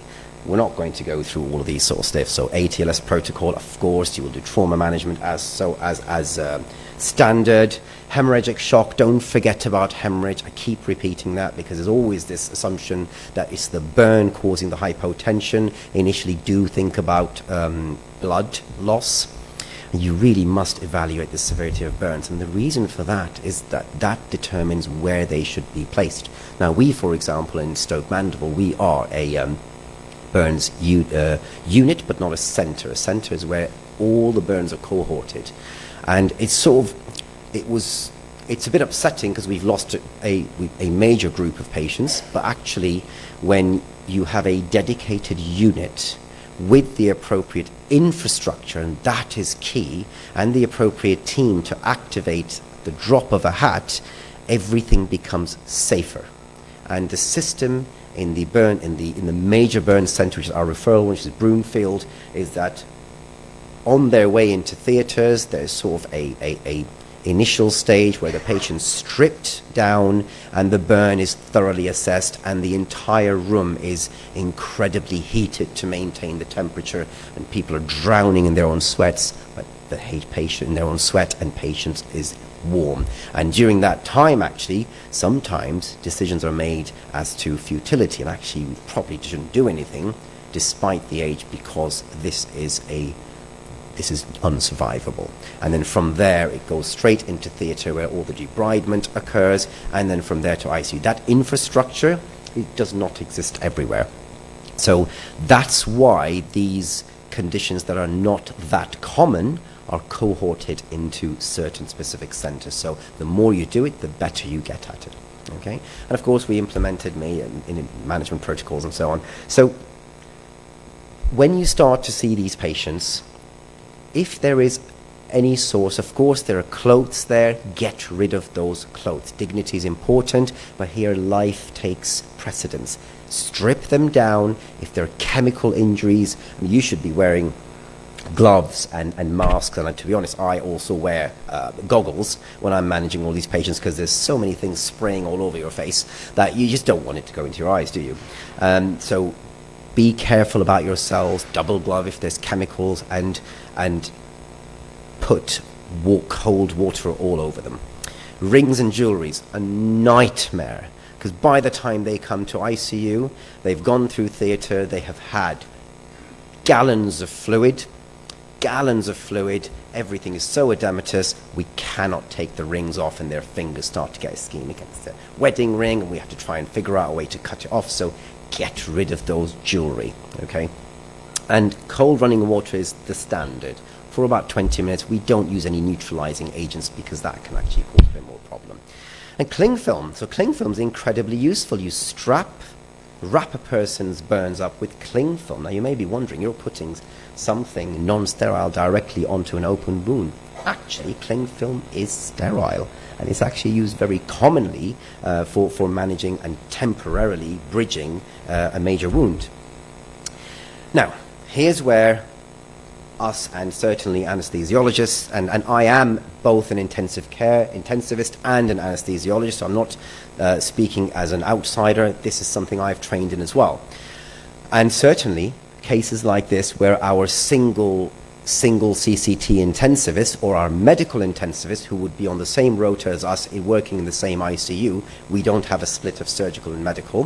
When they're on call, they would be phoning one of us to say, come in, I need a bit of help. And that's okay. That's why we've developed a sort of a relationship, not with everyone, but with most of the people in our team, because it's never perfect. It's never going to be like that. No department can ever claim that all of them get along very well. You will hate the guts of some people in your department. It's just the nature of how human beings are. But when it comes to having that extra backup and that extra support, even the ones who hate your guts will come in and help out. And that's the kind of work environment that you want to create. That regardless of our issues, we need to make sure the patient is safe. So of course, the patient was on 100% oxygen via non-rebreather. We all know that's not good for you. It's just a bridging, buying time method. She had incredibly impressive facial burns. That's ringing alarm bells to all of us. Forward planning, 12 hours later, what could happen? Hair was burnt, nose hair was burnt, soot or the tongue was black, drooling, stridorous, and it's one of those situations where we talk about carbon monoxide poisoning and this cherry red discoloration of the nose. You rarely see it. They are so hypoxic. You rarely see that typical cherry red discoloration in an actual fire. When we're talking about gas-related smoke inhalation without burns, yeah, you do tend to see that, but not that often. So, of course, this is where you need to think about what is the safest thing to do. Should you be getting the most junior person to come and have a go? This is where no is the answer. Now, I am massively big on training.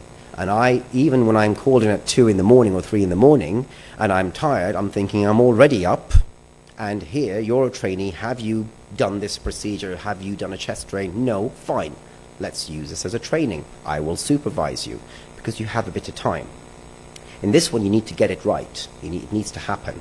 So you want the most experienced people, senior person present to do it. No messing around here. Have as much safety processes in place as is available. Now, of course, centres like private hospitals here, major government hospitals, the hospital where everyone were clapping for, I suspect you have, I can't remember what it was, I suspect you have all the resources that you require. Now, of course, they're going to be, I don't know what we call district general hospitals, but small hospital in villages, clinics, who will really not have that. So I say, get every piece of kit that you have available, possibly required here. Because these things, they can go, they can go down south very quickly. Tubed. Now, size 8 ET tube. Does anyone, I'm going to ask anyway, does anyone know why we're quite particular about not going for a 7.5 or not less than an 8? Okay, so we will often, in fact, as part of our smoke inhalation protocol, is to do bronchoscopies and clear out the soot from the lungs. And very frequently, they need repeat bronchoscopies for mucus plugging because obviously you've disrupted the entire mucosa of the airways. So doing a bronchoscope with a good quality bronchoscope, as in a better diameter one, through anything less than a size 8 is annoying. I've done it on with a 7.5, and it requires far too much lubrication, and it's just not pleasant. And then the loss of the actual diameter creates such an incredible turbulent flow that you can barely get gas into it. So 8 is sort of our one to use. Anyone know why we do not cut the tube? You should not cut the tube at all. Anyone, shout it out. I can't hear that, so you shout louder. No. So, okay. Good one. There, you get the brownie points of the day. Well done. Excellent. Good. And that is exactly it. And you will be surprised how 6 to 12 hours later, that face is not recognizable. It is all the way. And what happens, especially if you tie the tube around the face, you're asking for trouble, or you tape it. Someone says, oh, we can just tape it. What that does is, as it swells up, it just pulls the ET tube out, and then you are in trouble. Because just, it's swollen up here, it's going to be swollen down there. And re-intubating several hours after a burn, it's doable, but good luck. It's tricky. Okay, so those are the reasons. And what I tend to do is I just put a suture around the incisor, if it's not broken, obviously, and then tie that suture around the ET tube really meticulously. And sometimes putting a large suture actually through the gum and tying that. Yes, it sounds brutal, but it's worse actually dying of suffocation. Okay? And of course, as you mentioned earlier, safety protocols. You will still find people everywhere, I promise you everywhere, including where I work, saying, it's a crash intubation. We don't have time. Is there really such a thing as crash intubation right now, apart from in a cardiac arrest, where you don't have even 3 or 4 minutes to prepare things? No. Increasingly, I mean, obviously when you're younger and you're enthusiastic, like, yeah, let's make it all exciting. But actually to add that little bit of safety will save you a lot of hassle and anxiety later. And so there is almost always time to do your safety checklist. Now, of course, this is the COVID-19 one, because I have to admit, I did not sleep last night much. I didn't have time to tweak this presentation very well. The neighbors next door were making a lot of noise, so I did not sleep. So there's my apology and my excuse. So definitely use your safety protocols, use your safety checklist. It will cover you and it will save it. It will save you. And don't just do don't just go through the process and just read it out. Do it military standard. Ask for something. Is it present? You need to wait for that response. And if it's not present, don't tick the box. So you know what needs to be brought and then get that. Okay? So yes, always use it. And I am very, very particular. And I have certainly told my, my trainees on every single induction to ICU that if we find any of my colleagues insisting on not using it, I want to know about it, because that is teaching bad habits and teaching going backwards compared to moving forwards. Okay? Most of our trainees are very good at doing this. So, principles in airway management, C-spine immobilization, depending on the injury. You don't have to with everyone. If you think about it, if you're suspicious enough, yes, and of course, scanning, bearing in mind you can't exclude a C-spine injury purely on a CT scan. Should you intubate? I mean, that's an important discussion, but you have to think about it, and there are many reasons for it. Experienced person, we spoke about that. Should you use succinylmethonium? It's a big, big discussion. In the initial 24 hours, it's not a problem. Not a problem. It's after 24 hours where it becomes a problem. And initial 24 hours, you want that in as quick as possible. You may not even have time to be able to bag it. Okay? And of course, let's think about smoke inhalation. You need to think about lung protective ventilation. That's sort of not just in the ICU phase, but from the very beginning when you are in theatres. Okay? We're not going to go through details of types of inhalational injuries, but we will just talk briefly about how we manage certain aspects. For example, the noxious gases like carbon monoxide and cyanide. Cyanide, essentially, there are potentially some antidotes, but usually time and fluid. Carbon monoxide is a difficult one to manage because there's always, you can use, I'm sure you studied in your exams, you need to think about hyperbaric oxygen. By the time you get someone to a hyperbaric chamber, it's good luck getting them within 4 hours, by which point giving them 100% oxygen is usually sufficient. And secondly, hyperbaric chambers cannot take ventilated patients. They cannot take oxygen cylinders. So if they're ventilated, forget about it. Just keep them on 100%. Okay? And we can skip past this. We don't need to go through details. This person had over 40% carbon monoxide in her blood, so she's not doing very well. As we said earlier, your pulse oximetry becomes quite unreliable. So this is one of those situations where you will be relying on arterial gases. And I keep going on about ignore PO2s. PaO2s is a useless number. What you want to know is the actual saturations of hemoglobin on the gas rather than the number. Okay? So that's what you need to really think meticulously about. Treatment, as we said, just oxygen, oxygen, oxygen. And upper airway obstruction, if you imagine you are inhaling or being faced with very hot air of over 150 degrees. So you can get obstructed very, very quickly, which is why if you are suspicious enough, I mean, this one was a no-brainer. This was obvious. But if you're suspicious enough, get them onto ICU so you can watch them like a hawk over the next few hours and get it in as soon as possible if you suspect. Okay? And don't forget, everything gets distorted. When you put that laryngoscope down there, nothing looks normal. It looks really awful. Okay? So this woman, obviously, it was pretty nasty, and we spoke about the uncut ET tube and evaluating lung injuries. Think about it. If they've had a severe enough inhalational injury with smoke, they likely will have the sequelae. Respiratory injury is very difficult to manage. Basically, think about ARDS, they get it. And they get it, they can get it very early, they can get it 24 hours later. Very difficult to manage, but you just manage it as you would manage normal ARDS. And there's that whole thing about dry lungs or happy lungs, and in burns you're giving a lot of fluid.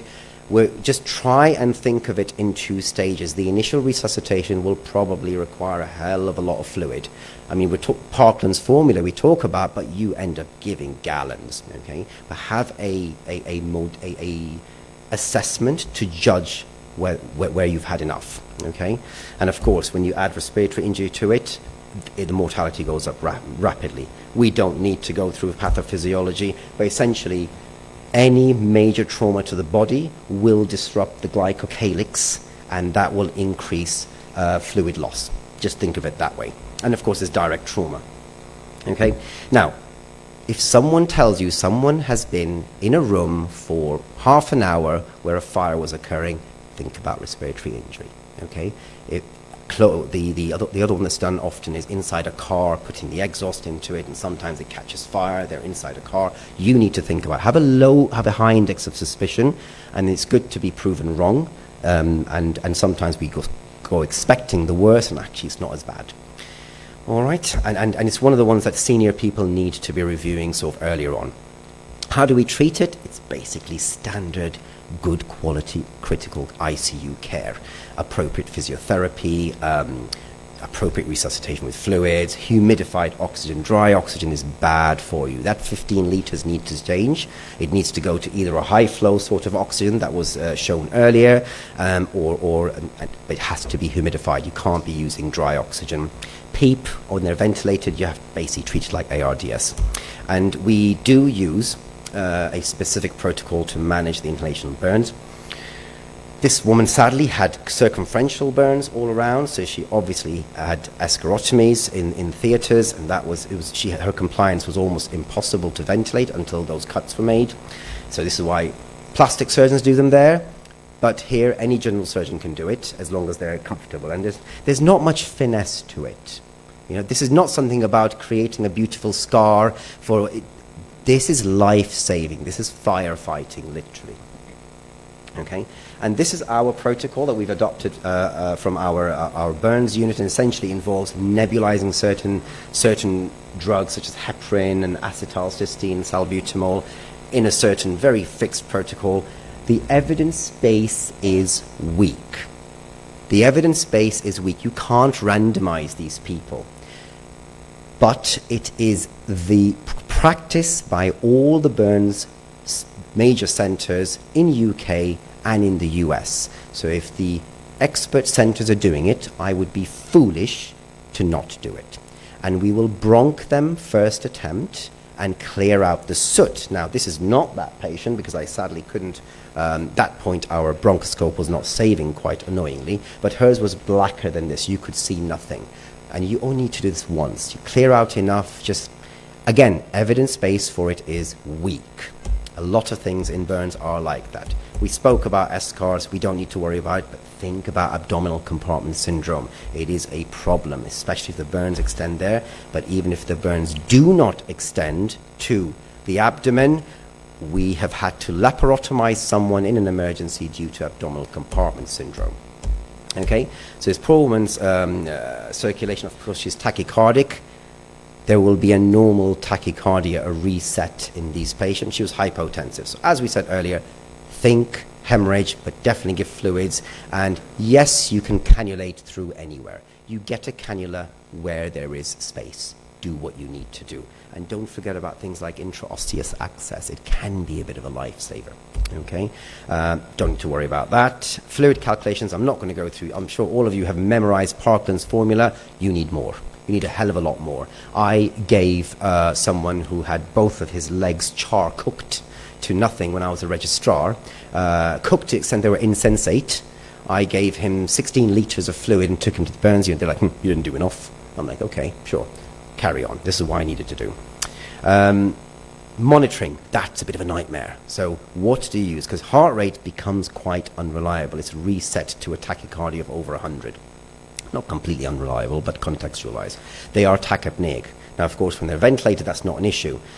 The gold standard is actually your urine output. So you will want to maintain a normal urine output. That should be your endpoint.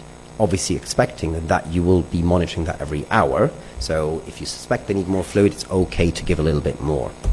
And there's this concept, I really want people to try and get grips with this concept. And this is not just in burns. This is in any septic patient, in a pancreatitic. Pancreatitics are nightmares to manage because even though the pancreas has nothing to do with the lungs, they have one of the worst ARDS you can ever imagine. There's something concept called fluid creep. And essentially, yes, we start to restrict the fluid after a few days, or after the first 24 hours of resuscitation when we feel we've achieved euvolemia, but we are pouring in sedatives because these patients are in agony. And we're pouring in sedatives. They end up on antibiotics, and the antibiotics in big volumes. And they're having all these different drugs and infusions, and so you end up giving a much larger volume than you actually have really documented. So this is a problem. Colloids we don't use, albumin we do not use, gelafusin we absolutely do not use. The evidence base for all of them is non-existent. In fact, there is sufficient evidence to suggest that colloids such as gelatins and they actually can worsen morbidity. And albumin has been trialed for decades, and even there's a €500,000 award for anyone who can prove that albumin is beneficial by the manufacturers, but it's been consistently proven to not worsen mortality, but not even improve anything, okay? But you need to think about those complications. Pulmonary edema, compartment syndrome, and we have had to laparotomize people, okay? Strategies, just be careful. Don't just make a plan and walk away. And use, as we had workshops yesterday and the day before on point-of-care ultrasound. Think about using that. Think about some kind of cardiac output monitor and look at the urine output and start thinking about not giving too much fluid. Due to time, I can see that. We can skip past this, but essentially, you've managed the main aspects. People talk about how there's no pain if there's full thickness. There is no pain in the full thickness, but surrounding the full thickness, there's going to be partial thickness. They are in agony. They need a lot of pain relief, and certainly, as with the ongoing management and dressing changes, you need a lot of ketamine and nitrous oxide and Entonox and so on. So we spoke about managing or assessing for carbon monoxide poisoning. Do a blood gas, okay? Exposure, so you need to really strip them and do an actual assessment. We almost always find we underestimate the burns, and that's important because the burns percentage correlates directly with mortality. That's all you need to know.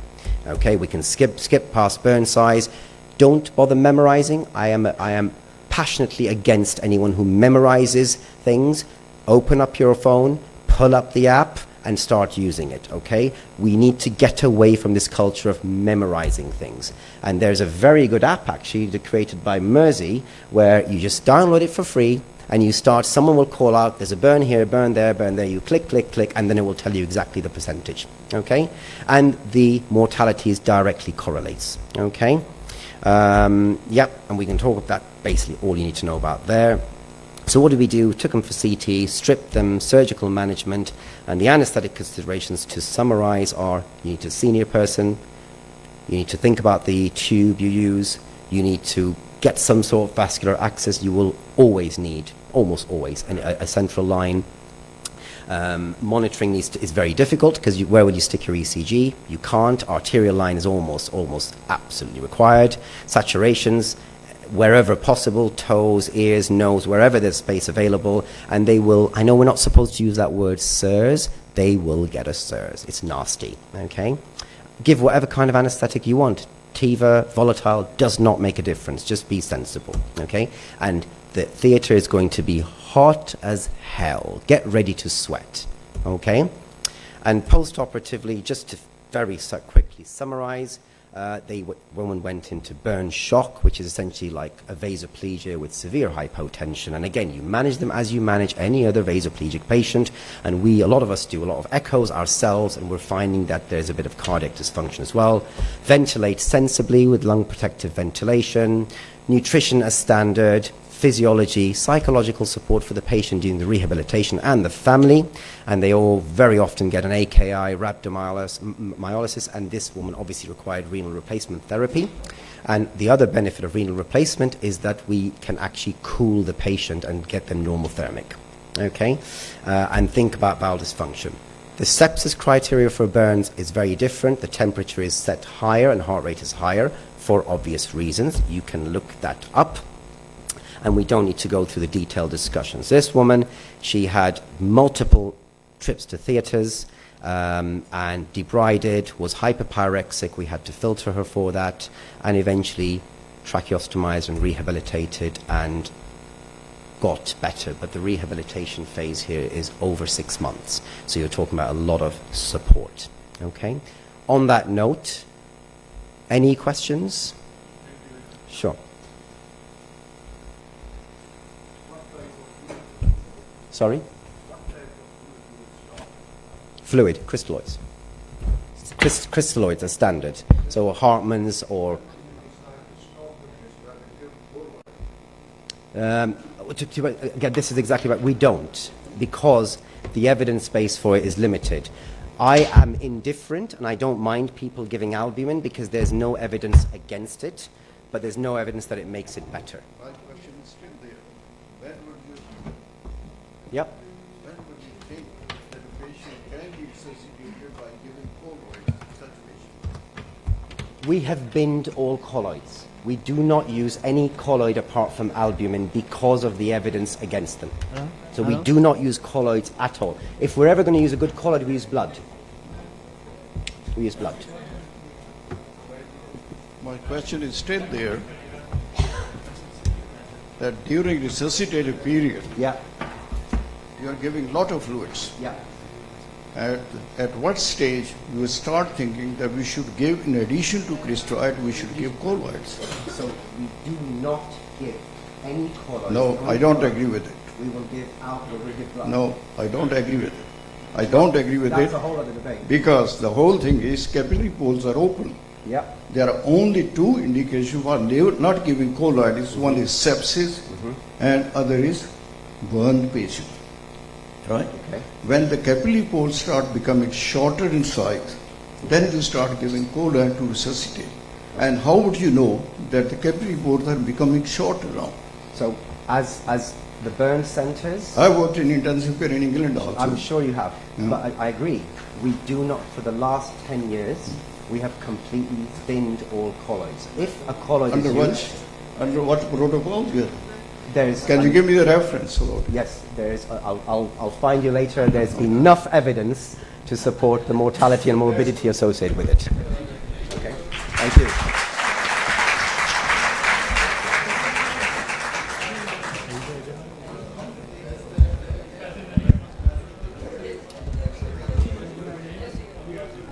Thank you, sir, for your praiseworthy session.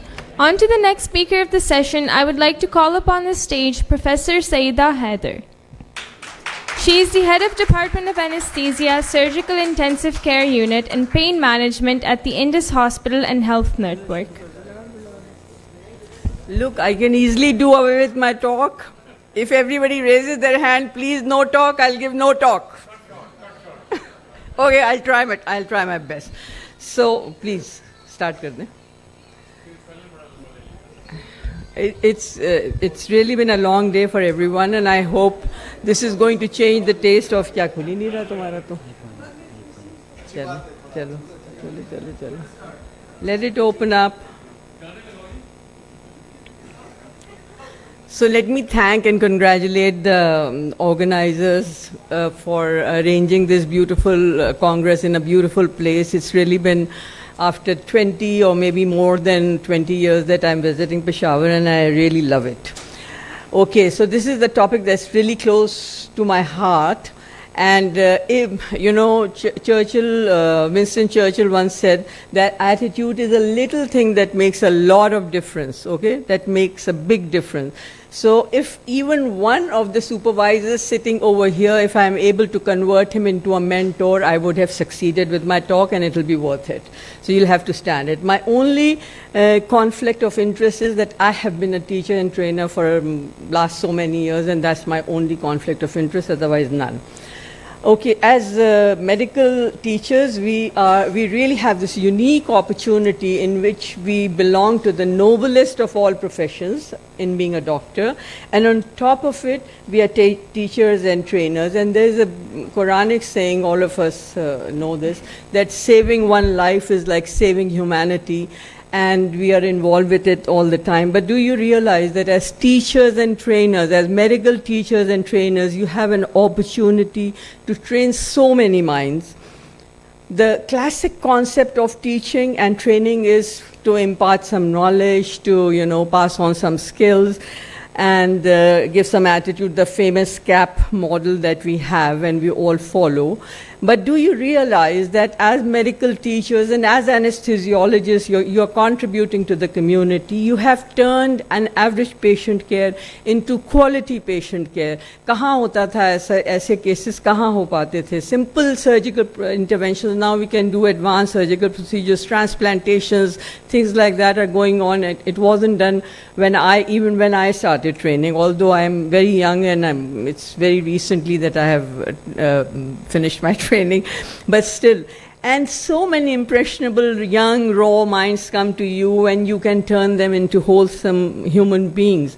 A fresh graduate comes to you and you are going to turn that person into a qualified anesthesiologist, and in doing so you are not just teaching one individual, you are raising the standard of living of that family that he belongs to. And in this way, you are raising the standard of your community, of your nation, and beyond borders. I have more than a dozen of residents and trainees who are working abroad and serving there.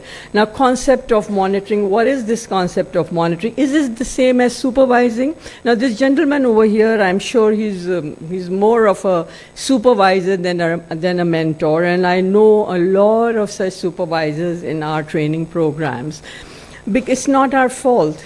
It is because the CPSP wants us to be supervisors. You know, if we fulfill certain of the demands that they have, like you, आपको, you know, 5 years पहले आपको FCPS होना चाहिए, आपको इतनी workshops की हुई होनी चाहिए, you become a supervisor. And what you're expected to do is you're going to impart 4-year training program, you're going to make a curriculum. The curriculum is made, you're just going to sort of follow that.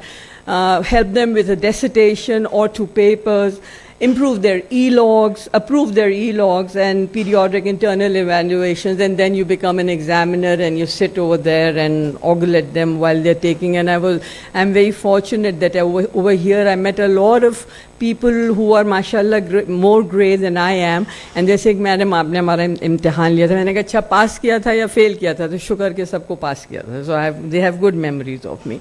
So but how many of us really do this? How many of us are watering those young plants, those young trees that are growing there? Are we watering them or are we just supervising them? Let me share my personal experience. I have worked at the Dow University of Health Sciences between 1989 and 2012 as a teacher, and more than 300 people qualified from there. At least 250 of them are my students, Allah ka shukr. And after 2012, I have been at the Indus Hospital and Health Network, and in the last 10 years, we have been very fortunate that the first FCPS came out in 2016. We have 30 FCPSs, 11 MCPSs, and 17 of them are in the pipeline. So we have 58 trained, qualified anesthesiologists in the last 10 years from the Indus Hospital. So a mentor is actually beyond a supervisor. A supervisor is one step below. So please raise yourself to be mentors rather. Trainees need mentors. They don't need supervisors. Each trainee, remember, is an individual. And in each of those circles that I'm going to talk about, I have had more than one trainees with personality issues. They are there with psychiatric issues. They are there with psychological issues. They are there with financial issues. They are there. I've had residents who have had tragedies in their personal lives which has affected them. Some of them are political leaders and you have to really rein them in that nahi bhai yahan pe aisa nahi hoga, aap anesthesiologist ban rahe hain, and you have to sort of calm down.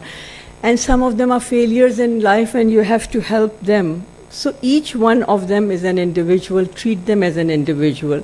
Remember that the training program, there is no doubt that anesthesiology is a specialty which is immediately rewarding, and there's a great satisfaction when the patient gets up or free of pain. However, it is very challenging and very demanding, and when a new trainee comes in, he or she has got long new routine with long hours, extraordinary demands and associated stresses. What are these associated stresses? We were just talking, I think I saw 1 or 2 slides about this. There are too many people involved. It's a team sport. It's not, you're not just managing individually. There is a whole team there in the operation theater. The field is large and there are too many players over there. Isn't it a daily routine of each one of us to go through these stresses of a colleague, or you have to anesthetize a colleague or a family member, or see a high-risk young patient of trauma, and he's dying right in front of your eyes, and you hate it, and you're involved in the management of such a patient, or a difficult intubation, secreting adrenaline over that, or complicated obstetrics, breaking bad news to the family if something happens. And on top of it, this young lad who comes to you, or lady who comes to you, has got academic deadlines. Which one of us has forgotten the pressures and the strains and the depression and the death that was associated with COVID-19 recently? I'm so proud of our specialty, the way we served during the COVID-19 days, and I think people got to know us better because of our role in saving those lives. So now, as a mentor, you're supposed to recognize those stresses and reframe their day and turn their stress into motivation and productivity. Stress really can be rewarding. Enjoyment that comes from relieving pain. Make them walk through a successful surgery and tell them that you did it. Look, you did this. And this can only happen if you have an informal and a confidential environment, and I think Asif Zia has inculcated that Ashraf Zia has inculcated in his residence. Be a team player instead of a boss. That's not a good word, boss. Give them coffee and lunch breaks. Inculcate confidence.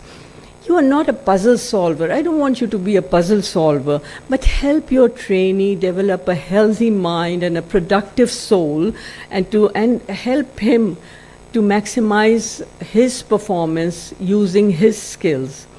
Turn his or her dilemmas into opportunities. You can guide them in their career decisions. कितने आते हैं residents आपके पास जो कि आपसे interact कर सकते हैं कि मैडम मैं क्या करूं, मुझे ये ऑप्शन है, ये ऑप्शन है. You can guide them. You can give them some guidance in their academics, and I'll give you an example of that. अक्सर होता है 2 की लड़ाई हो गई, मेरे साथ तो बहुत सारे हुए हैं कि वो दोनों रोते हुए आए कि बस I am resigning and I am, भाई क्यों रिजाइन हो, उसने मुझे ये कह दिया, उसने मुझे, so you can sort of be a buffer over there. And well, some of the seniors even sitting over here I know are very demanding senior colleagues, and you can be helpful, you can play a buffer there. Now this is a conversation with a trainee of mine. You can notice the time. It is at 8 p.m. at night, and this is when I was having my dinner. And the reason is because we had a class in the morning, and I taught them something, and at 8 o'clock he reads it up and he said, नहीं madam, अच्छा मुझे एक MCQ भेज दिया, उसी पे जो मैंने पढ़ाया था उस पे मुझे एक MCQ भेज दिया कि इसका क्या आंसर होगा.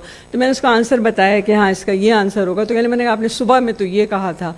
तो मैंने कहा था मैंने सुबह में ये नहीं कहा था, मैंने ये कहा था. So this whole conversation I'm just showing to you that you are not a 9 to 5 teacher.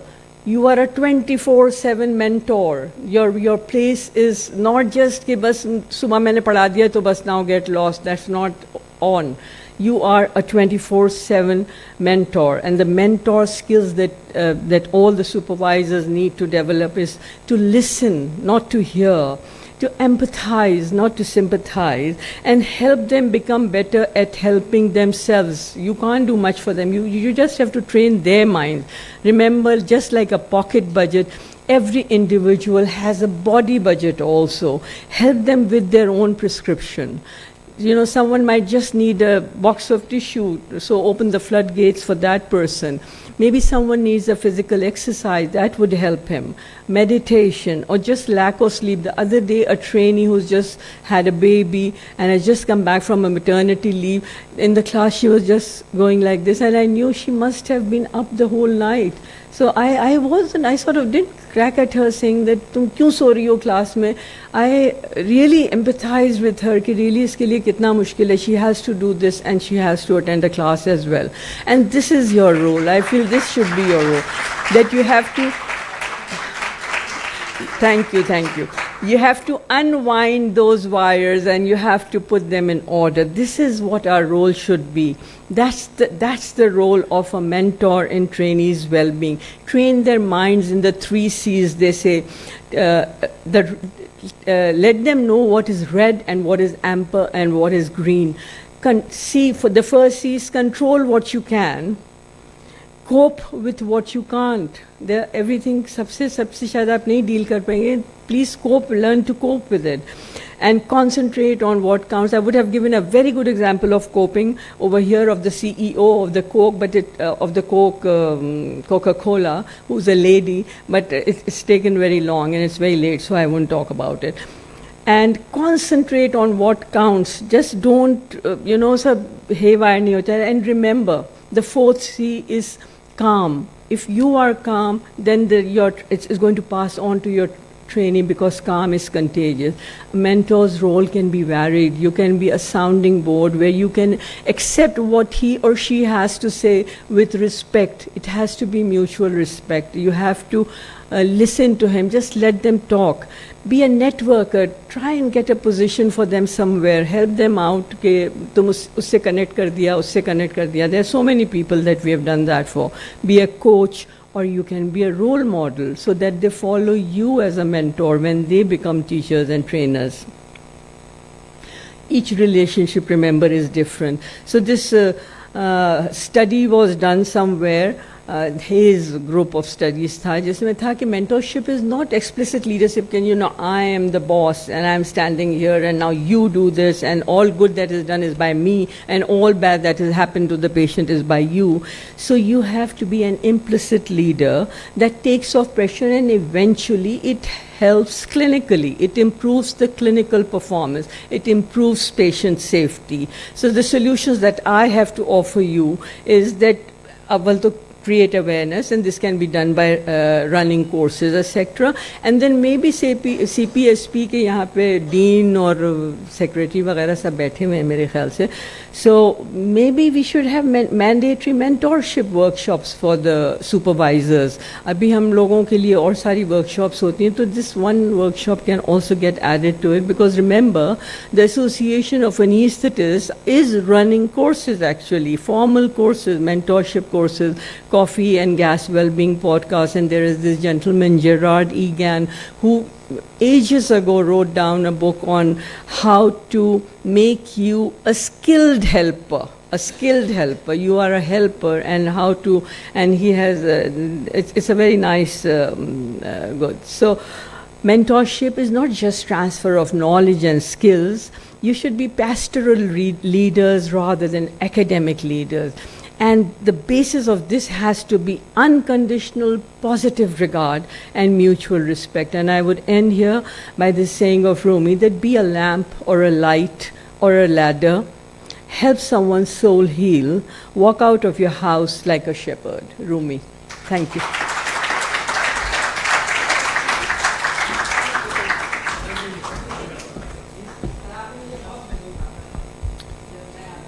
Thank you, Professor Saida, for your astounding session.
Thank you, Professor Saida, for your astounding session.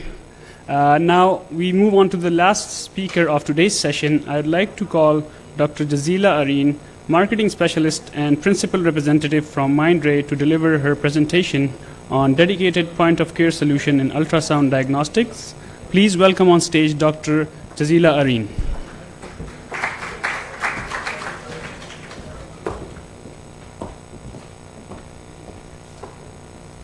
Good evening, everyone. First of all, I would like to congratulate the organizers and especially Dr. Nasreen. The kind of welcome and warmth that we receive from this city, that is always something that we look forward to. And thank you so much for giving me this time, because I really feel honored standing here amongst such high-profile doctors who've done so much, and I just feel nothing. So I'm a little bit nervous, so please bear with me. Another thing that I'd like to say is that I head South Asia department for ultrasound, and I'm the marketing specialist. So you must be wondering, what is an ultrasound person doing in an anesthesia conference? Okay, so what I'll try to do is I'll try to keep it very short, because I know we're all hungry and we need to go and eat. So as the topic or the theme of this conference is that anesthesia is also trying to change the paradigm. And when we talk about ultrasound, ultrasound imaging technology is one of the most rapidly emerging sciences, and the field of anesthesia is not untouched by it. So that means that all the applications, the widespread applications that we have for ultrasound now, be it a difficult venous interventional procedure of regional anesthesia, nerve block, or a transesophageal echocardiography of a cardiac imaging and viewing of blood flow, other interventional procedures. So at that time, when we know that ultrasound guidance is becoming the standard practice of future, so I believe that keeping ultrasound imaging out of an anesthesia department is inevitable. So with that, without further ado, let me start. I would be very briefly, tell you something about the introduction of Mindray. That's the company that I work with. Secondly, we're going to talk about the POC segment, which is in the medical imaging section. And the last thing that we're going to talk about is our TE7 ACE, which is a dedicated point-of-care ultrasound equipment.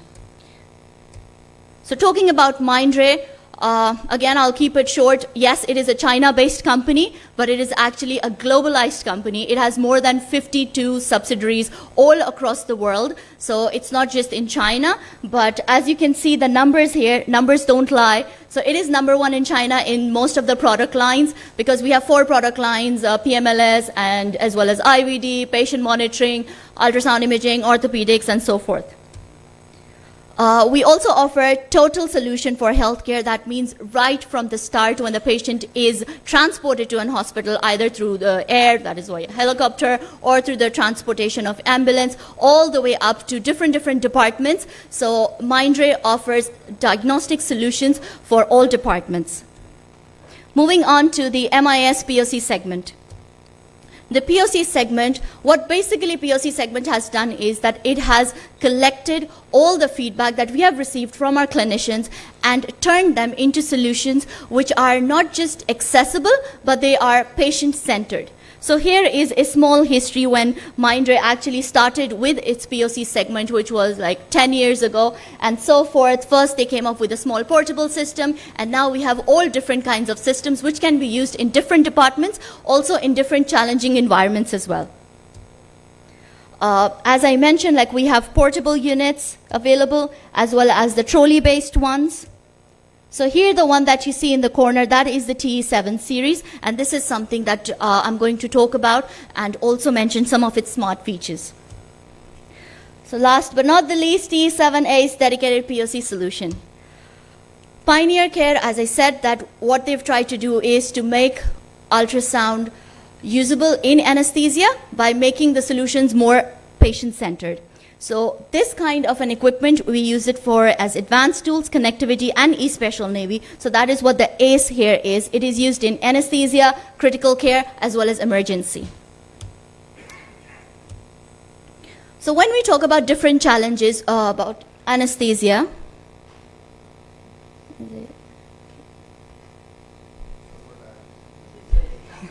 Okay, yeah, this is one of the challenges that we have in Pakistan. So I will take this opportunity and tell you that with this machine we have a power backup. So when we have certain like challenges like this, so it has a 4-hour power backup. So, like when we have something like this, then still the patient care is not compromised. Okay.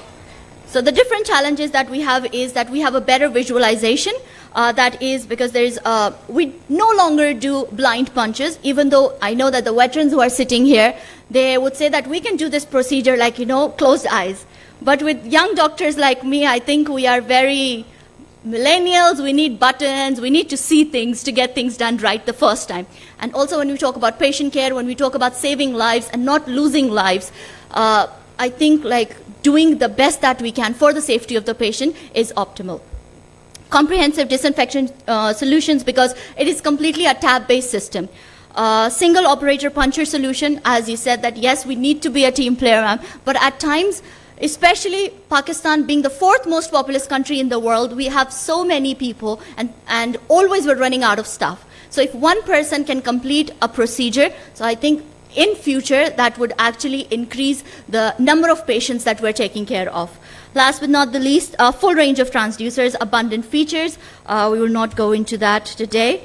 Optimal needle guidance solution. So as we're talking about no more blind punchers, so with that we have 2 options. One is our E-Special Navy navigation, that is the magnetized needle, and the second one we have is the iNeedle Plus, which is a 2nd generation needle enhancement technology.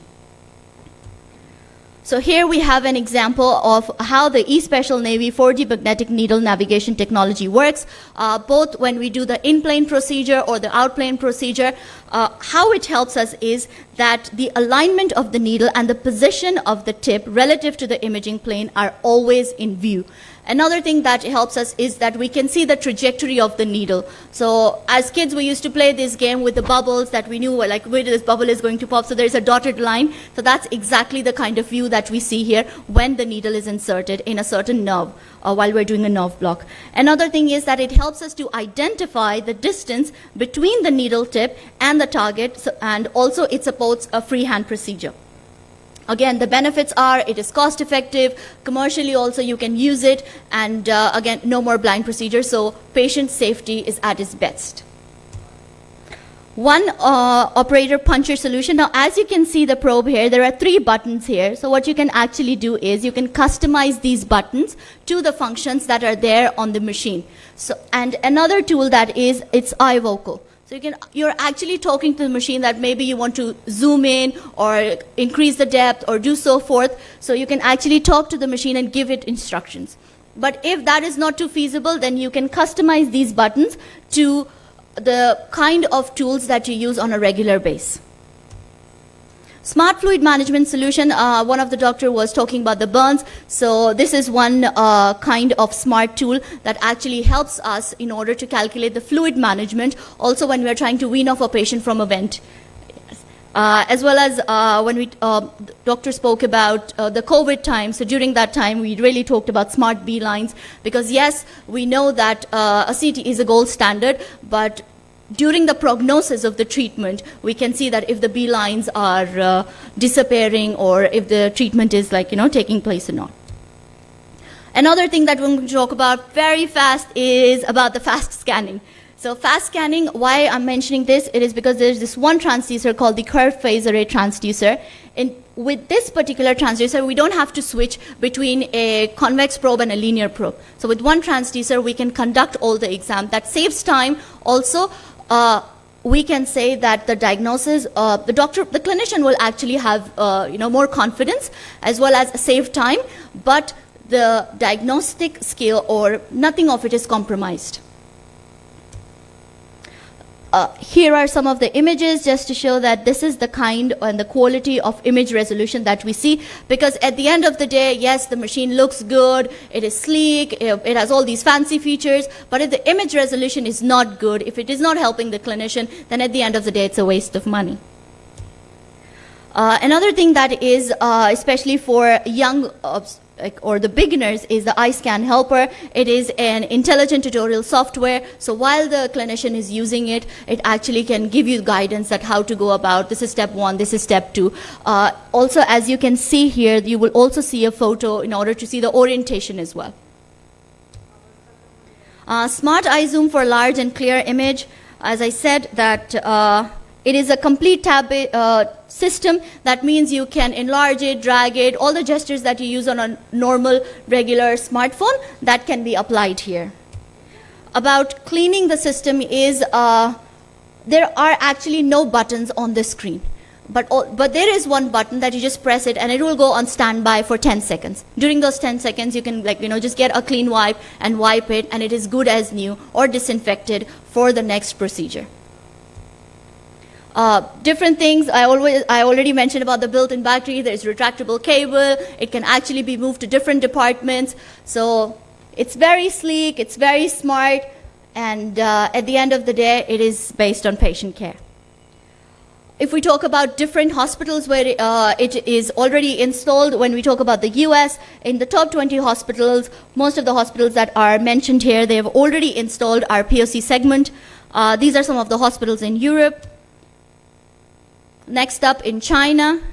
And this is the one that I wanted to mention, that because we are in Pakistan right now, and thanks to our channel partners, French traders, because them and Mindray together, we were able to make certain breakthroughs, and we have installations in Aga Khan, Shifa, 4G Foundation, Lady Reading Hospital, Military Hospital, and in the near future, we believe that as the face of anesthesia is changing, I hope that together with ultrasound, we do what we do best, like why we are here together, is to make sure that with this exchange of knowledge, with this exchange of technology and ideas, we make patient health care better and to add quality in it. So thank you so much, everyone, for listening.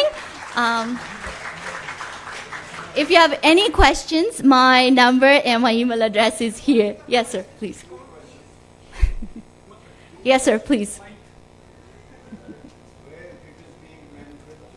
Sir, it is actually manufactured in China, because Mindray is a China-based company. So we have 2 manufacturing sites there. If the Mindray or Mindray product comes to me, I buy it from any other distributor, would you take the responsibility to do the service? Absolutely, sir. On that note, I would like to introduce... I've got 20 infusion pumps of Mindray. Okay. New one, I bought it. They're all out of order. I'm not against the company. Right. Okay. And what is the price of it? All right, sir. So actually, I'm the marketing specialist. When it comes to price, we have the sales guy sitting there, and I belong to the ultrasound department. So to answer the first part of your question, sir, that absolutely Mindray does take responsibility, even if the channel partner is not involved or at time is not available for the after sales service, because we have our own head office here in Islamabad, which is the headquarters for South Asia now, and we are in the process of recruiting more and more people to make a complete team, so we can offer after sales even if our channel partner is not being able to do that. For another thing, we have our salesperson here for PMLS as well, who takes care of syringe pumps. So please do take care of this and look into it. It is written in Chinese language. Even your Mindray representative, he said, I cannot read. What is wrong here? Now tell me. I became greedy because they sold me on 20,000 pounds, 20,000 rupees each. Okay. So I thought it's cheaper. Okay, well, sir, I would apologize on behalf of whoever is involved. But, sir, please make sure that this is taken care of. Okay. Thank you. Thank you so much. Have a good night.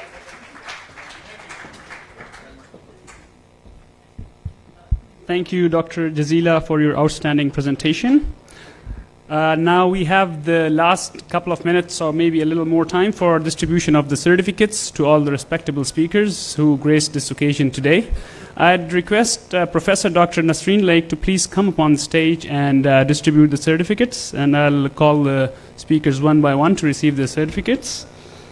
First, I would like to call upon Professor Dr. Sayyid Tipu Sultan to receive his certificate from Professor Dr. Nasreen Laik.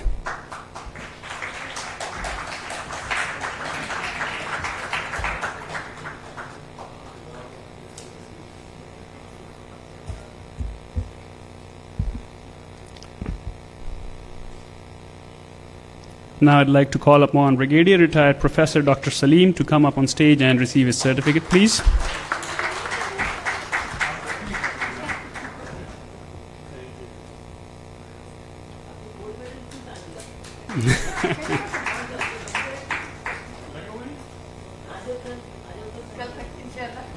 Professor Dr. Fawzia Anis Khan, please come up on stage.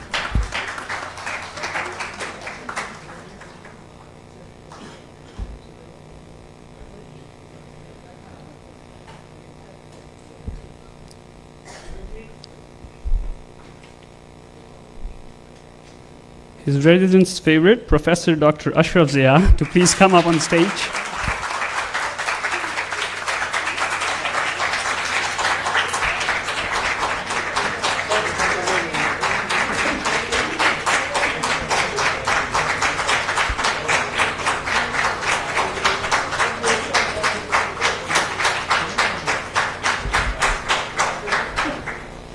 I'd request Dr. Tahir Ali to please come up on stage and receive his certificate.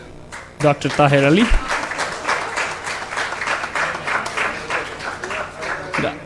Okay, I think Dr. Tahir Ali is not here, so we'll skip that part. And I'd like to call upon Professor Dr. Saida Haider to come up on stage and receive her certificate.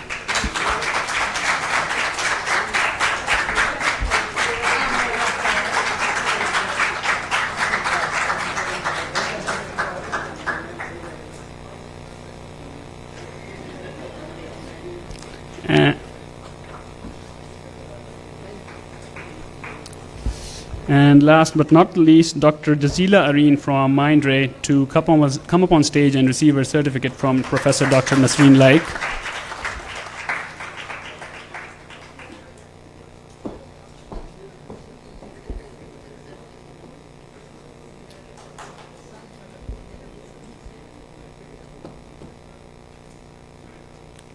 Thank you. Thank you, Ma'am Nasreen. You can just go back to your seat. So with this, we come to an end for today's session. I hope our honorable speakers and respected guests thoroughly enjoyed this session. We thank you all once again for joining us on this occasion. We hope to see you all for tomorrow's scientific session that begins at 9 a.m. Please be there in time, and looking forward to seeing you all tomorrow. Have a good evening.